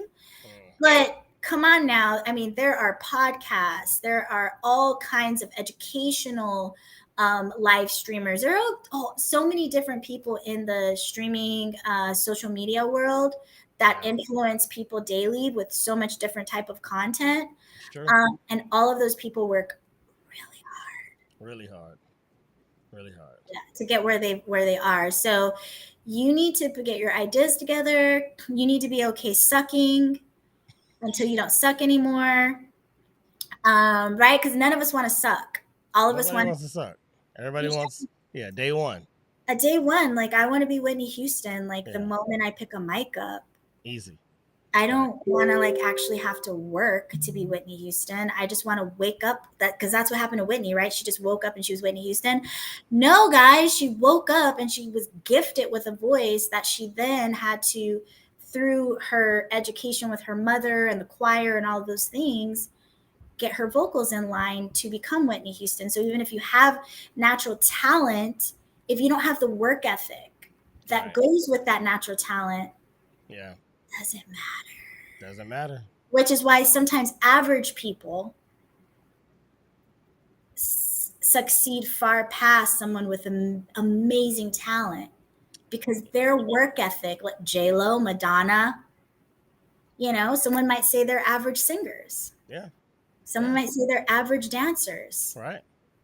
However, their work ethic, their desire to be successful, their desire of what they wanted, it just passed all of that. Yeah, hard work will beat talent when talent doesn't work hard. So, Not saying Madonna doesn't have any talent. I'm a huge right, Madonna right. and J-Lo fan, by the way. Got you, got you. No, we got you. J Lo is talented as well. We gonna put that I'm a on the huge, record. I'm a huge J-Lo fan. Excuse me. No, we Yeah. got you. All right, so you and I met in Toastmasters. You know, we Yeah. were in the same Toastmasters group, and so Yes. I know a lot about. I've heard you do a lot of speeches, and so I know a lot about your views on life, on the world, politics, things of that nature. And Oh so Lord. I know there's one hot button topic that we've kind of talked about in that group, which Okay. we'll just simplify it in like this whole era of a woman being a woman, or is a woman, or what makes Ah. a woman, that Mhm. world. You in your business, like you just said, you specifically deal with a lot of women, a lot of Right. beautiful women, as you say. And so, how does your company operate in that space of naturally a woman, assigned a woman, identify as a woman? Because I know you like, again, I've heard the speeches. I know how you feel personally, but professionally, how do you manage that? Or have you had to deal with it? Well, I personally at this time haven't had a lot of women necessarily who identify as trans women or trans women. I haven't worked with any trans women currently. Mm-hmm. Um, I think it's very different, your personal views versus business, right? Yeah, absolutely. And that's where things get a little muddy, Yeah, right? yeah. Especially a small business owner, because there's not a lot of layers between the owner and the employee. It'd be different if Well, the owner of they're go ahead, not my employees, okay? Because the talent. we all work for the platform. I Gotcha, onboard you to the platform and support you through your process, and I'm your go in between you and the platform. But I always tell my girls I'm not your boss, which gotcha, is why I'm not in control of your personal schedule, etc. I'm really gotcha. consider myself a support system.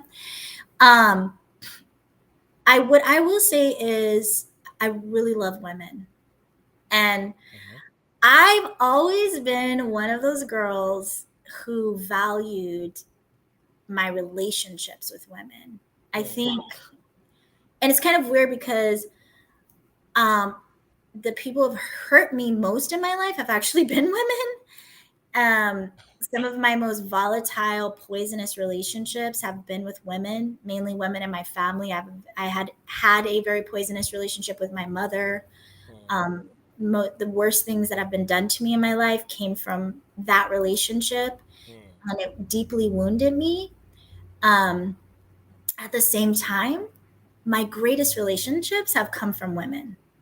Some mm. of the best things, the most support I've gotten in my life have come from my relationships with women. So I really, at the same time, still love women, love being around women. I'm a girl's girl. If I have a relationship with a man, it's typically either an intimate relationship, like I'm in a relationship, Yeah, or it's like somewhere in the realm of business. Like I don't really have personal relationships with men unless we've done some kind of business together, or for example, like Kashmir, we know each other from Toastmasters. If we ever talk, it's like about getting something done, yeah, being involved in something. Like I don't just pick up the phone and be like, "Hey, John, how's it going?" I right. mean, I'm a girly girl. Like we have nothing really to talk about, and I don't think it's appropriate to if you're in an intimate relationship and you have tons of guy friends. Like that's kind of weird. Understood. Um, so there's something really special about being a woman. Hmm. What I'm gonna say is I'll drink to that. I'll drink to that. To the it's an ladies. it's an experience that unless you were born a female, if you were born a woman, meaning you have the genitalia of a woman, you know, going through growing up, the experience that you have as a little girl, good or bad, that's a very special experience. Going through puberty as a girl, very special experience. And then going into adulthood, becoming a woman who gets pregnant, Oh, and the experience that you have, you know, even though I did it as a teenager and it was like scary and like sometimes depressing, but like I remember feeling so beautiful when I was pregnant. hmm. All the weird things that are happening to your body, like, I hope I'm allowed to say this, but your breast being engorged with milk. All right, all of a sudden, like your stomach growing out of control. Yeah, yeah. And then, like, this little person who was like a dot that's now like you could see their little feet, you know, on your stomach and they're kicking you. And this bond that you have with this baby. Then you go into labor, which is so painful. Like, oh my God. I mean, I really am envious of women who are like my sister. By the time they get to the hospital, the baby's like halfway out of you, and like she Right. doesn't even have time for epidural. Okay. Like, Yeah, it's yeah. like the baby's here. Okay. Baby's here. Most of us aren't that lucky, right? Right. Some of us experience horrible things like your baby being breached, and you know, or having to have an emergency C-section. And sometimes, you know, like some of my friends who have had stillbirths where you carry a child in your womb and your baby is born and it's not alive. Hmm. Those of us who succeed with through the childbirth process, who don't have to experience something horrible like your baby not making it, holding your child for the first time after you literally push it out of your body, okay? Or have it cut out of your body. Either or is important. Either way. Either way. Um, to this little life, this person that you helped to create, Yeah. who's now going to feed from your body, because I breastfed for a year and 6 months, and that experience, my child and I had this such this like amazing bond that you can't even fully express. It was like, Right. I mean, honestly, I didn't even feel like my breasts were my breast until I got that little guy off of me. I breastfed for a year and 6 months, okay? And I felt like my breasts were his breasts for a long Right. time. They um, they were. They pretty much were. yeah. So to They have all of reacted to that, him oh yeah, like, responding. yeah, Yeah. and I fought to breastfeed. I mean, I Mm. don't want to. It's just, listen. Women go through so many things that, like, unless you've been a mother and been pregnant and went through this whole Yeah. process, like, you can't even begin to really understand it. And some women do it 2, 3, 4, 5. I mean, some women do it over and over. It's so taxing on your body. I mean, this human being is feeding off of you, your body, you know, Yeah. and it takes such a toll on women to give life. But it's a very, very important gift Oh, huge. that The I most believe in. important, I would argue. I believe in God. You know, so a gift Yeah. that God gave the woman Yeah. as the helpmate to a man. So to have all of that minimized down to names like chest feeder, Mm. birthing person, Oh. to have somebody put a cis in front of woman to be, um, I don't know, just Yeah. and to hear politicians using terminology like that for me is very uncomfortable, Yeah. because I'm a woman and I'm really Right. proud to be a woman. Yeah. I I've worked so hard to like grow my hair down my back, to hold on to the beauty that I have left, you know, as I age, right? Especially in Yeah. society where there's also pressures as a woman to maintain your beauty as much as you can, as you Mm. age. So all of those things that women are struggling with, you know, being scared, thinking in your mind like, oh my God, like, when is menopause going to happen? And, you know, you're thinking about all these other things, how, you know, um, all of the little things that women have to go through that are very unique to adult female, a person who is born with the genitalia of a woman. There's just so many different things that are involved in that. I am a person who does my best to allow people to be who they are. Okay. I really have worked hard in my life, even to this day, to not judge others. Because I just think that's the easiest thing to do. And I've just sinned too much in my life. I've screwed up too much in my life. There's things that I've done I don't want nobody to know, right? Don't we all have those feelings? Oh yeah. That Oh yeah. God knows the truth. He's looking down at you and he's like, I see you. All right. Um, Mistakes that I've made. I don't want to be the type of person who harshly judges other people or who doesn't have compassion for someone else's struggle. Yeah. I'm also a proud, I'll be honest with you, I am a proud American. Mm. I really believe in freedom of speech, which I feel that we're losing as Americans. I agree with that. I really believe that each and every single one of us has the right to voice our opinions despite what you disagree with. Yeah. And I think it's a really scary place where someone's own personal belief system is challenged and silenced because you think you're right. Um, and I think that everybody should have their rights. And I think it's okay that someone who may have been born a male who now wants to transition themselves into presenting as female consider themselves a woman from their perspective. I'm not going to be here to fight you against anything that you believe or say. I also, though, as a woman, want natural born females to have their rights and their views and their voice. Yeah. And I don't think one party should shut down the other party. And it's really a very hard line that we're all in right now, where it almost feels like there is no middle ground. Yeah. And I now have to take a side or step outside of what's comfortable for me just to say, and I'm a woman and I'm different from a trans woman. Yeah. And I don't think that I should have to fight for that Right. difference because we're just different. It doesn't Yeah. minimize you as a trans woman to say that you're not born a woman and that you're different. And I think people that are trying to push an agenda that minimizes women and minimizes little girls is really scary. It's really, really, really scary. And I don't think that I think most women are very compassionate. We are True. we are born. In fact, like that's why there's so many issues in the world when it comes to even women and men relationships, right? Because now female women a lot of us are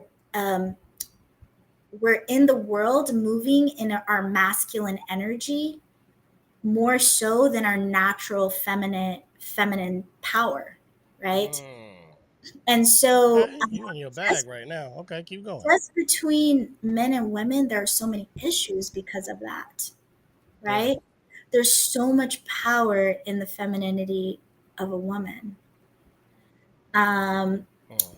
And to have that challenged because we've been compassionate, right? Women fought for their rights. And listen, I'm not going to get into the whole feminist talking points. I'm not a feminist, but I do believe that all women deserve to have their rights. And we're very fortunate here in the United States that we have equal rights to men. And a lot of people want to argue that we don't, but yes, ladies, we do. we have the majority of what we experience here in the United States is our freedom to be whoever we want to be, and live. Let him use you, lady. Oh, I'm not sure what she means by that, but That's black church right there. oh, That's okay. black church right there. Let him use you. Let him use you. Oh, That's okay, what that means. sorry. That's that expression. um, But I think because women are so compassionate, Yeah. because it's our natural state of being, all right? Even though some of us have fought against our natural state of being, whether it just be life Mm, circumstances, mm. because a lot of times, I mean, I know I'm kind of jumping around, No, no, but I you just, good. Keep going. I Keep don't going. want to minimize like a lot of women who feel like they have to fight, because I've felt Mm. like I've had to fight in my life, and I've lost, and during that time process, I lost my femininity, Ah, because I literally was walking that's around like, huge. ugh, I gotta be Yeah. strong. I gotta Yeah. pay these bills. I gotta go into the workforce and be a man. Okay, listen, Yeah. no idea how to really be a man, but my idea of being a man half the time was being a hard ass, was being a ball crusher, Yeah. was being a bitch. Oh yeah, I worked right up against men to this day that probably hate me, okay? Because I was right there and being aggressive with them to try to get ahead, not knowing that my real power was like always in my femininity, even at Yes. work. Like I didn't need to be a bitch. Ooh, you preaching. I didn't need to be a bitch to get my point across. I really think Yeah. said, John, you are so smart. And you know what? I really need help with this project over here. And I know you're the guy to do it. Do you think you could help me? And I Oh, would you turn that on. more You support. you turn that on just now. You turn that on. Listen, I would have gotten much more support from the men that I worked with in a positive way by Yeah. being kind, caring, and not saying that we women should let people take advantage of us, Yeah, because yeah. there Don't are be a pushover about it. guys, but Yeah. we don't always have to be this ball busting badass Right. sitting in our masculine energy Yeah. to get everything done. Okay.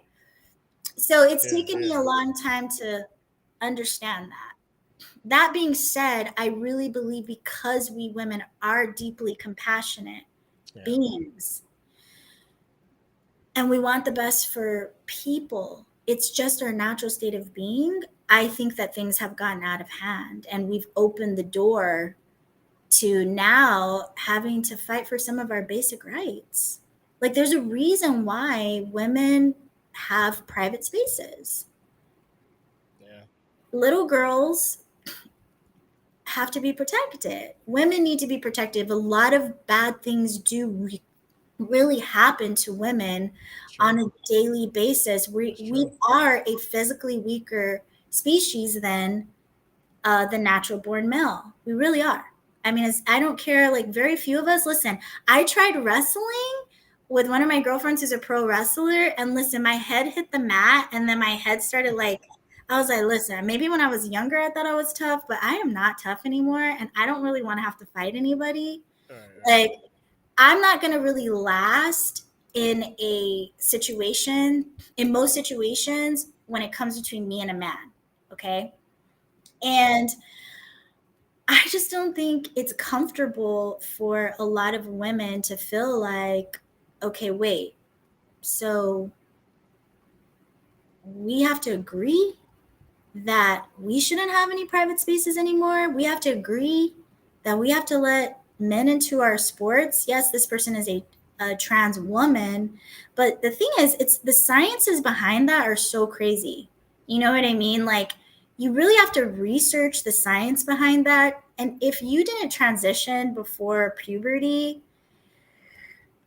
look into the sciences of that. I'm not going to go into it because I just don't know how to speak in a intelligent way to really Mm. debate the sciences on that. But I think all of us can understand enough to know that if someone's gone through puberty, that changes who they are.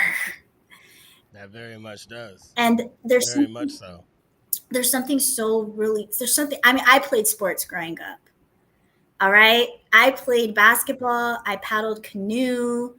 Um, Okay. there's no way that we wouldn't get our butts kicked on a basketball court if there were natural born men on a basketball court. Like, listen, there was some Right. tough Polynesian girls I had to go up against. All right. I hit the ground. I'm 5'4". I was like 120 pounds, 125 pounds. Listen, I hit the ground. I hit the ground hard. I fought for that ball. There's just no way I would have won against a man. And I think that it's really, really awesome that girls get special scholarships into college. I had a son, so I didn't get the experience of having a little girl, but I have a niece. I have nieces. They're really special little individuals, and I believe that they deserve to have their opportunities that are very specific for them. I also feel like trans women should have their special activities that are special for them. Why do we need to have Exactly. this? There needs to be an alternative that doesn't include trampling on someone else's rights. And I guess That's that's the it. bottom line that I'm trying to That's here. it. It isn't about um, saying I'm better than you, or your voice Right. doesn't matter, or your rights don't matter. It's just that my rights matter too. Exactly. And we deserve, everyone deserves to live in a country that will make space for them. It's just you don't necessarily need to, like you said, in trying to make space for one group of people, trample on another group of people.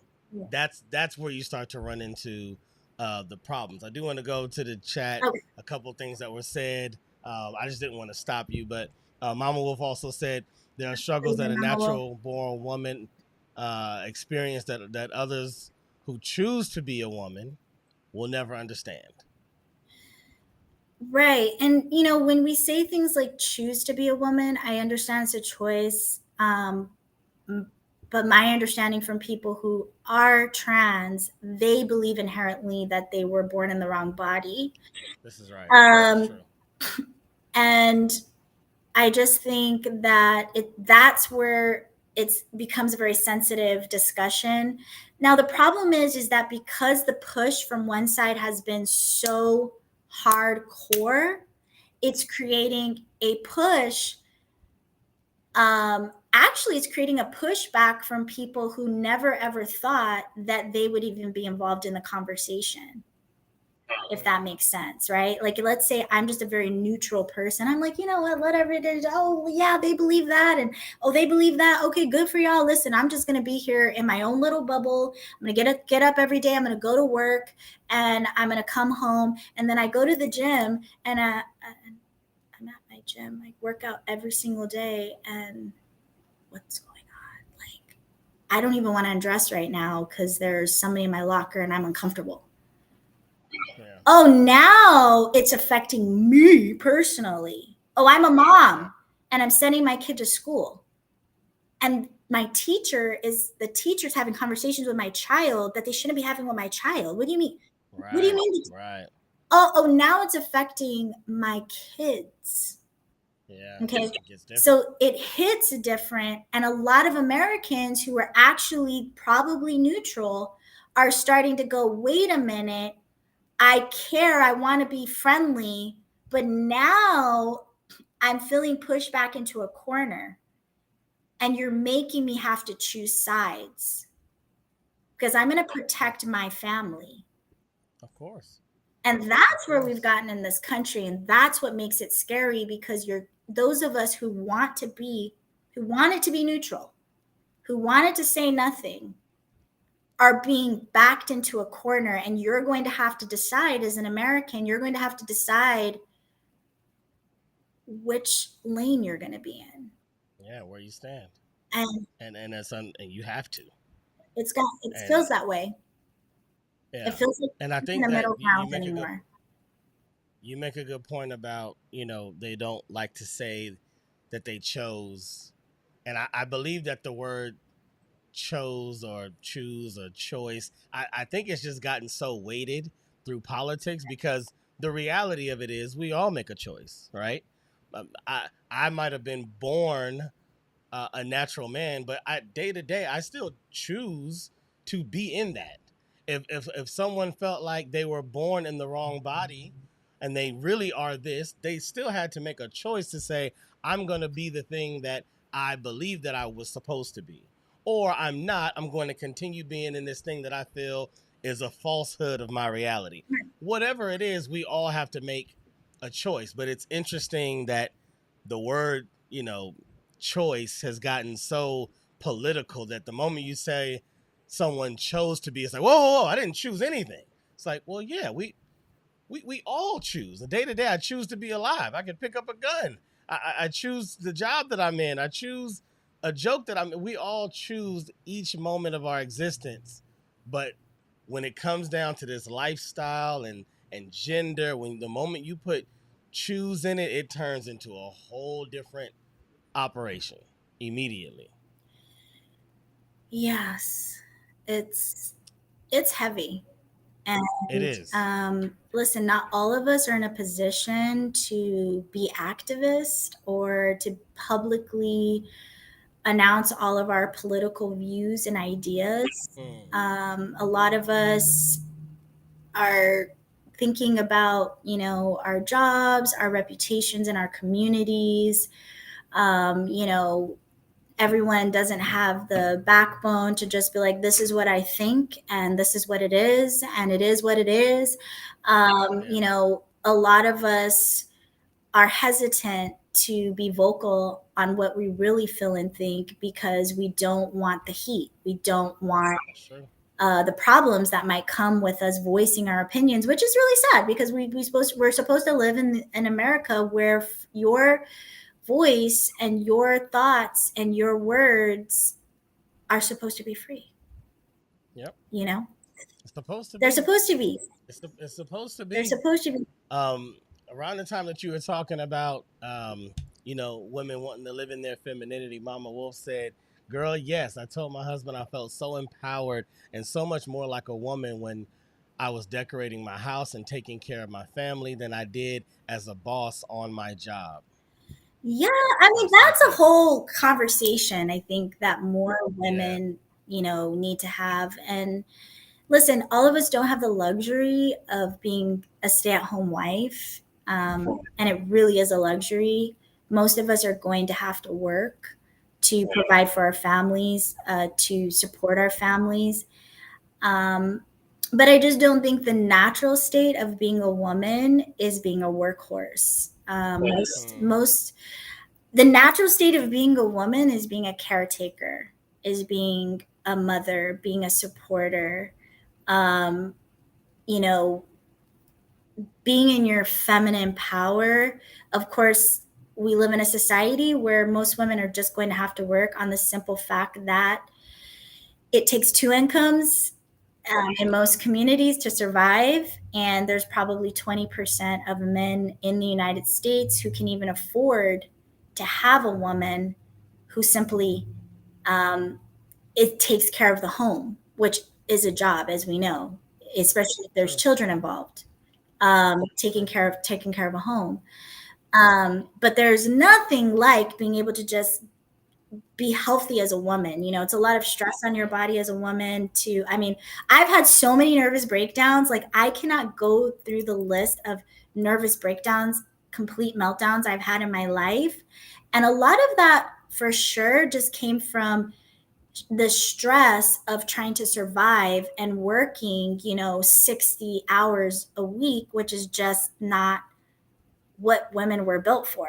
You know what I mean? Like, Wow. you need to sleep, you need to rest. I mean, it Yeah. physically affects like even your menstrual cycle when a woman is not resting properly and all kinds of other things.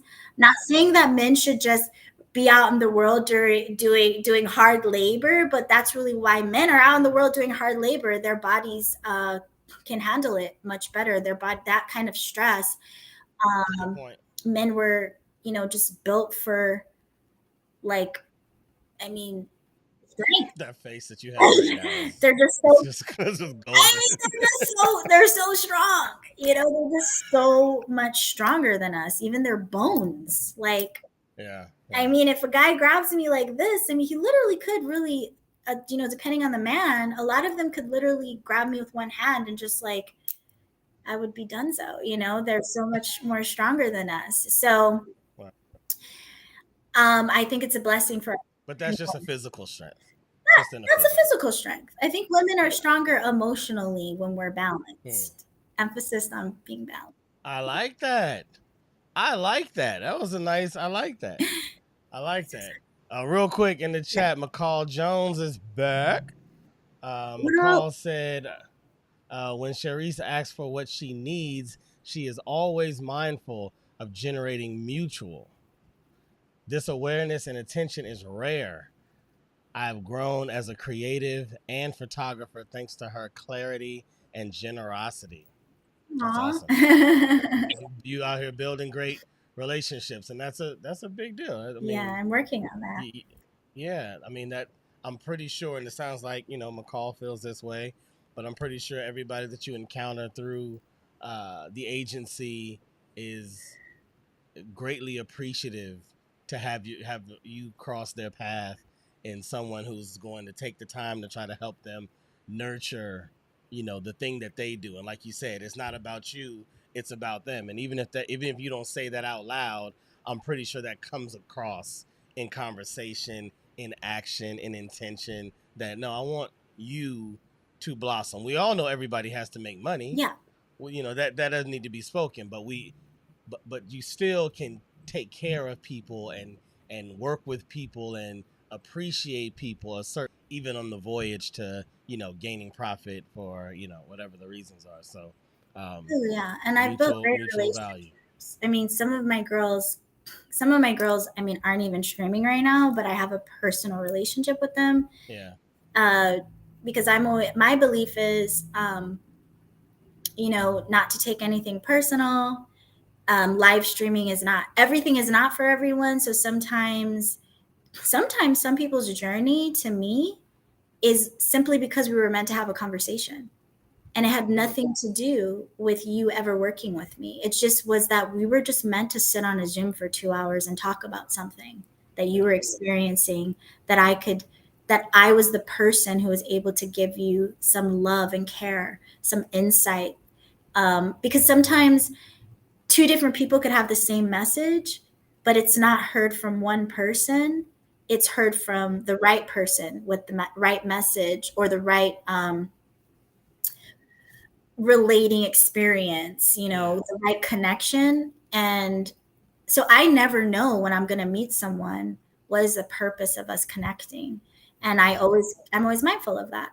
I know, hey, maybe it's just this conversation. Maybe we're meant to work with each other for a certain period of time. If you go, I always want you to go with love and care, and my door is always open. That's the way I see things. And listen, and I've lost money. There have been times where I'm like, no, don't go. But I'm never going to say that like in a way that's going to stop you from growing, because if there's Mm. something bigger you're supposed to do, or like two of my girls got pregnant and they're moving on with their lives and they can't stream right now because they're having babies. I Yeah. mean, we grow and we expand. And my That's it. job is just to keep bringing people in. And that's kind of like the humanitarian side of me, where that's more important to me than any money. Connecting to people, being a support system, being a sounding board, Mm. especially for women, because women are very special creatures, and we live in times where a lot of women are unhealthy. And I'm speaking for women because, again, I'm not a man. Yeah. I don't have tons of in-depth relationships with men, even though I could speak about some things relating to men because I've had experiences with them between my brothers and whatnot. Yeah. But I can speak in depth as far as women are concerned. I understand them, and Mm. I can have compassion for them, even those who are broken, Yeah. even those women who are judged harshly by the world, Mm. even those women who someone will just write off as crazy and unstable. And are they crazy and unstable? Absolutely. But Just don't I write them don't, off though. Just don't write them I off. don't care. Yeah. If there's a way that I can help you sometimes, or I can be that person who has the patience to be a filter for you through that Mm. craziness, I'm willing to do it, because you know what? People have done that for me. There you go. There you go. And Okay. that's actually probably the most important thing that I do in my work, if you really want me to be real about it, I got is you. working with Yeah. women on a deeper level. It's more than just, girl, let me see how much money you can make us. Come on. No. Yeah. There's Yeah. like, it's like we're all in this together. We're all trying to survive. And there's just, if you understood the things that I encounter from so many women, and some of the things that I'm sometimes able to help women not do because of their own personal desperation to survive, I kind of feel like the work that I do, in a sense, is way deeper and more important than I need to broadcast, if that makes Mm, sense. Like yeah. it's behind the scenes work, Yeah. um, that's necessary That makes for sense. some people that I encounter. That makes sense. That makes sense. Well, I'm gonna end with this. If I recall correctly, you were a bit of a foodie. Oh, I'm a huge foodie. I struggle with like not overeating daily. Okay. All right. So I'm gonna ask you. I always do a top five here on Pod is Good. I always try to get people with a top five. I was gonna give you a music related top five, but we didn't really go into a whole lot of music today. So me knowing you from Toastmasters. By the way, Oladipo asked earlier which Toastmasters group were we a part of. Um, I am still in Burnt Toastmasters. Are you still in Executive Minds or no? I mean, right now I've kind of taken a break on Toastmasters. Okay. I think once I get established in a particular city that I'm really going to live in, which I'm hoping is Texas, I do want to join a very competitive Toastmasters group. If you guys don't know Okay. what Toastmasters is, it's an international public speaking group, Yeah. that's like over 100 years old. I think it's one of the best places to begin your public speaking experience, Absolutely. because it's a very, they're small groups, even though it's a worldwide organization. Those of you who are afraid or want to be better communicators, or who struggle with, your social media presence, even if you have things to say, you don't really know how to communicate them as well. You want to do better at your job. You want to be better in sales.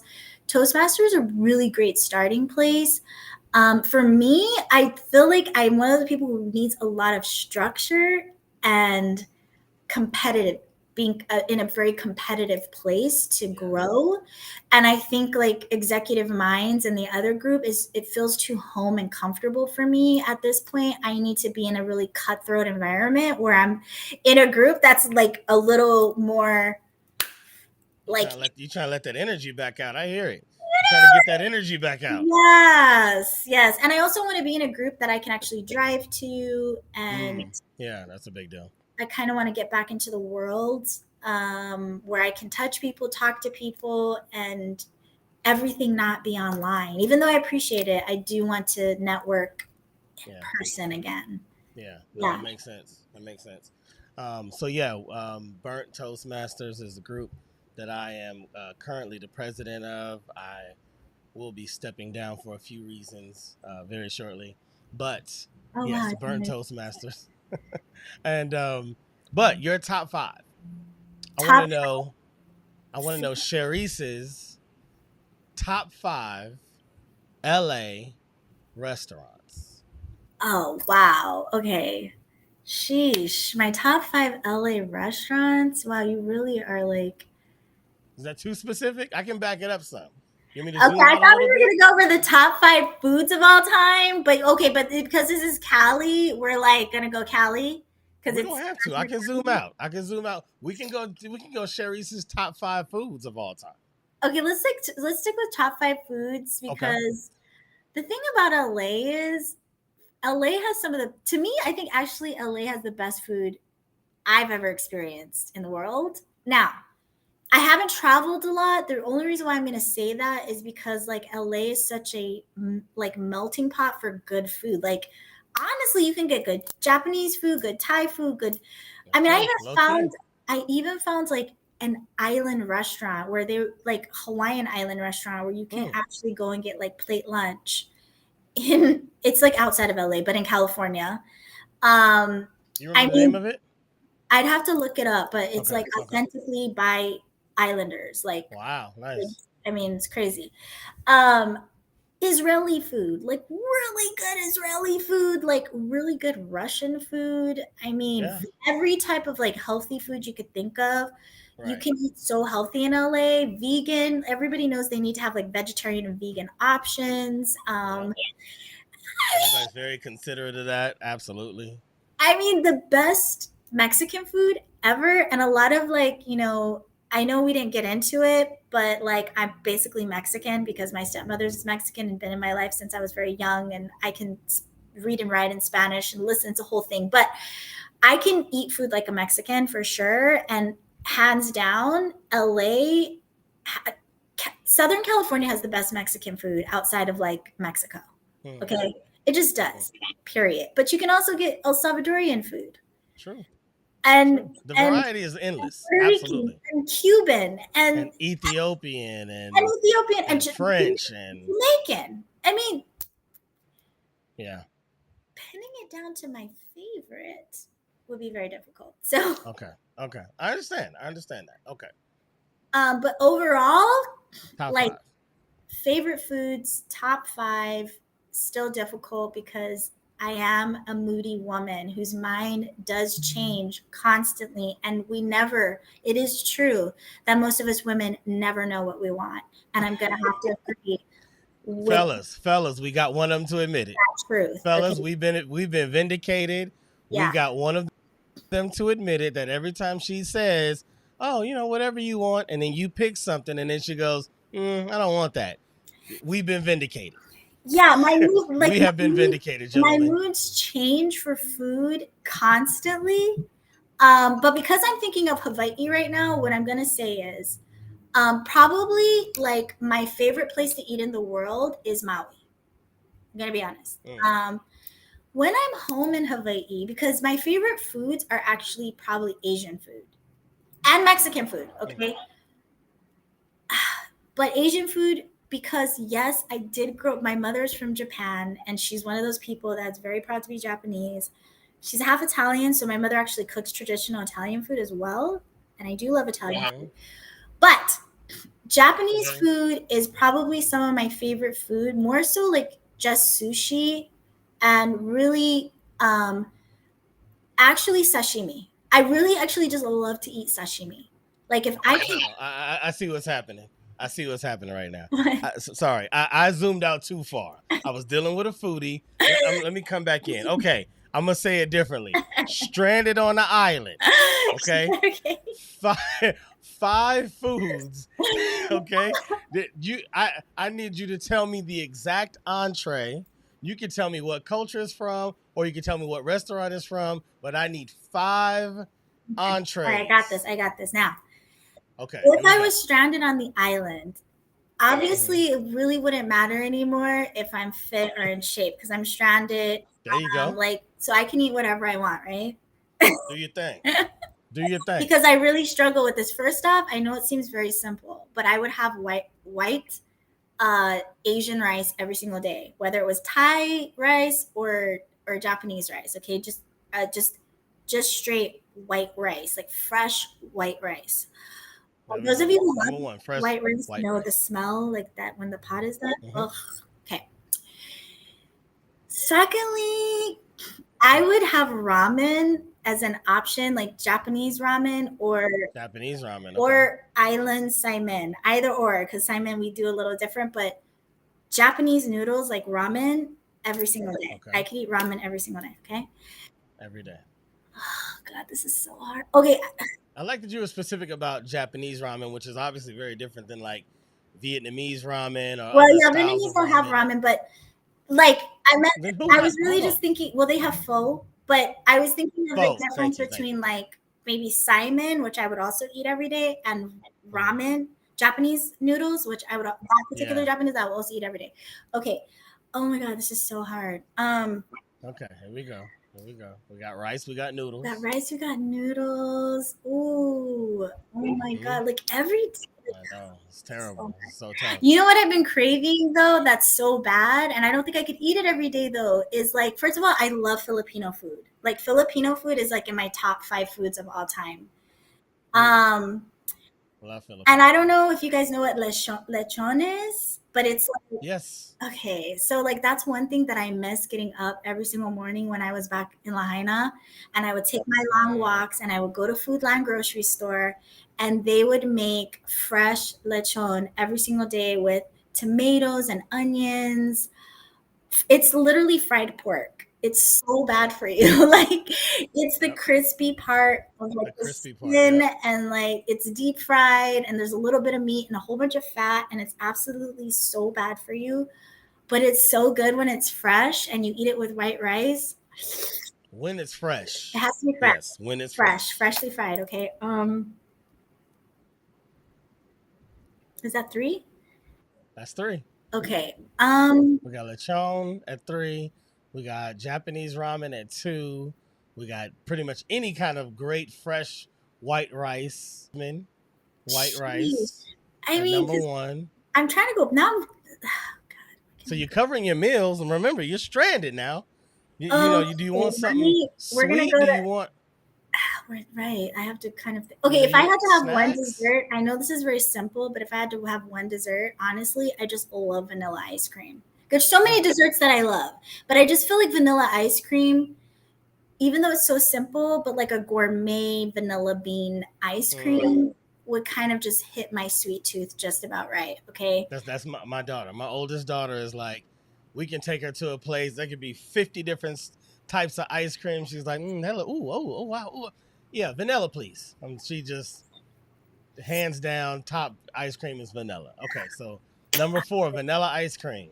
All right, gosh, guys, this is just this. And why are you doing this to me? Like five, I just need one stranded on more. an island. I just need one I more. mean, Pick a country, pick a food.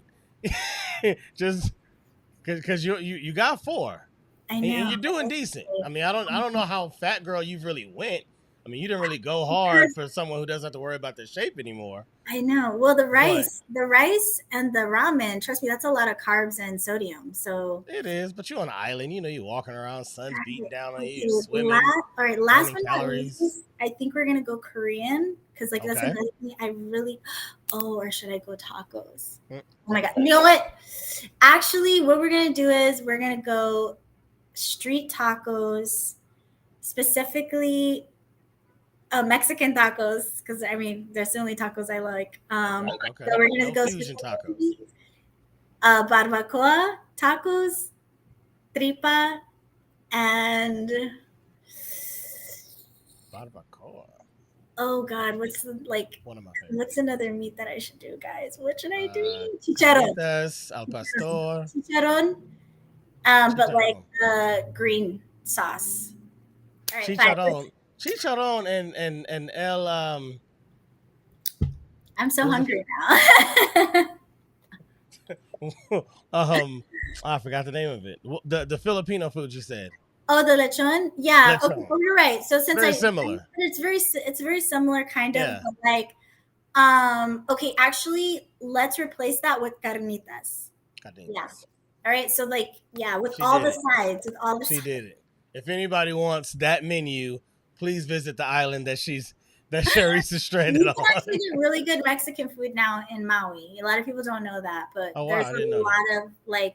there's a lot of the Latino community that actually moved to Hawaii, and you can get like really good Mexican food, tamales, and also Wow. Puerto Rican food. There's a lot of generations of Puerto Ricans that are there, so we have the Very best food in nice. Hawaii. I'm just saying, guys, we have the Very best. nice. Very nice. Well, Sherease, it has been great. I appreciate you. Yeah, This this has has been been fun. another incredible episode. Hopefully, you'll come back. I'm working on a series called The War Room. WAR stands for Women and Relationships. You Oh, brought a great view for all women to this conversation, and you answered it with precision and beauty and elegance. I mean, you hit it on the head what it means to be a woman. I know that every woman that was listening or will listen appreciates how you represented yourself and each of them. So thank you for that. I am a pro for women girl, but I also am willing to be honest about our downfalls. There you I'm go. okay being straight up about that. And I think There that you go. that right there, Kashmir, would be like so huge. Mm, And I would love to network with you on that because, okay. as you know, I have tons of women in my agency. A lot of them, I have some that are influencers. And I think like that's one of the best ways to build a podcast is also bringing on people who also have platforms so that they Yeah. can let their fan base know. So let's get together because We I on it. would love to talk to you more about that. We on it. And with that being said, I will say pod is good. You say all the time. All Then right, I'll say all the time, and you say pod is good. Got it? got All it. right. We're saying adios to Sherease. Pod is good, All the time. and all the time. Pod is good. Thank you so much once again, love. I'll Thank talk you to for you soon. having me. All right, now. And that's it, you guys. Episode 24 of the Pod is Good podcast. If you enjoyed the content, please subscribe to the channel. If you want to listen again, you can listen to the show on Apple Podcasts. You can listen on Spotify. I'll have it up very soon. You can also watch the show once again because the live stream will be available. This was a good show. This is a good show. I hope you guys enjoyed the content. Once again, it's your man, Cashmere, California, and I will holler at y'all on the next show. Peace out.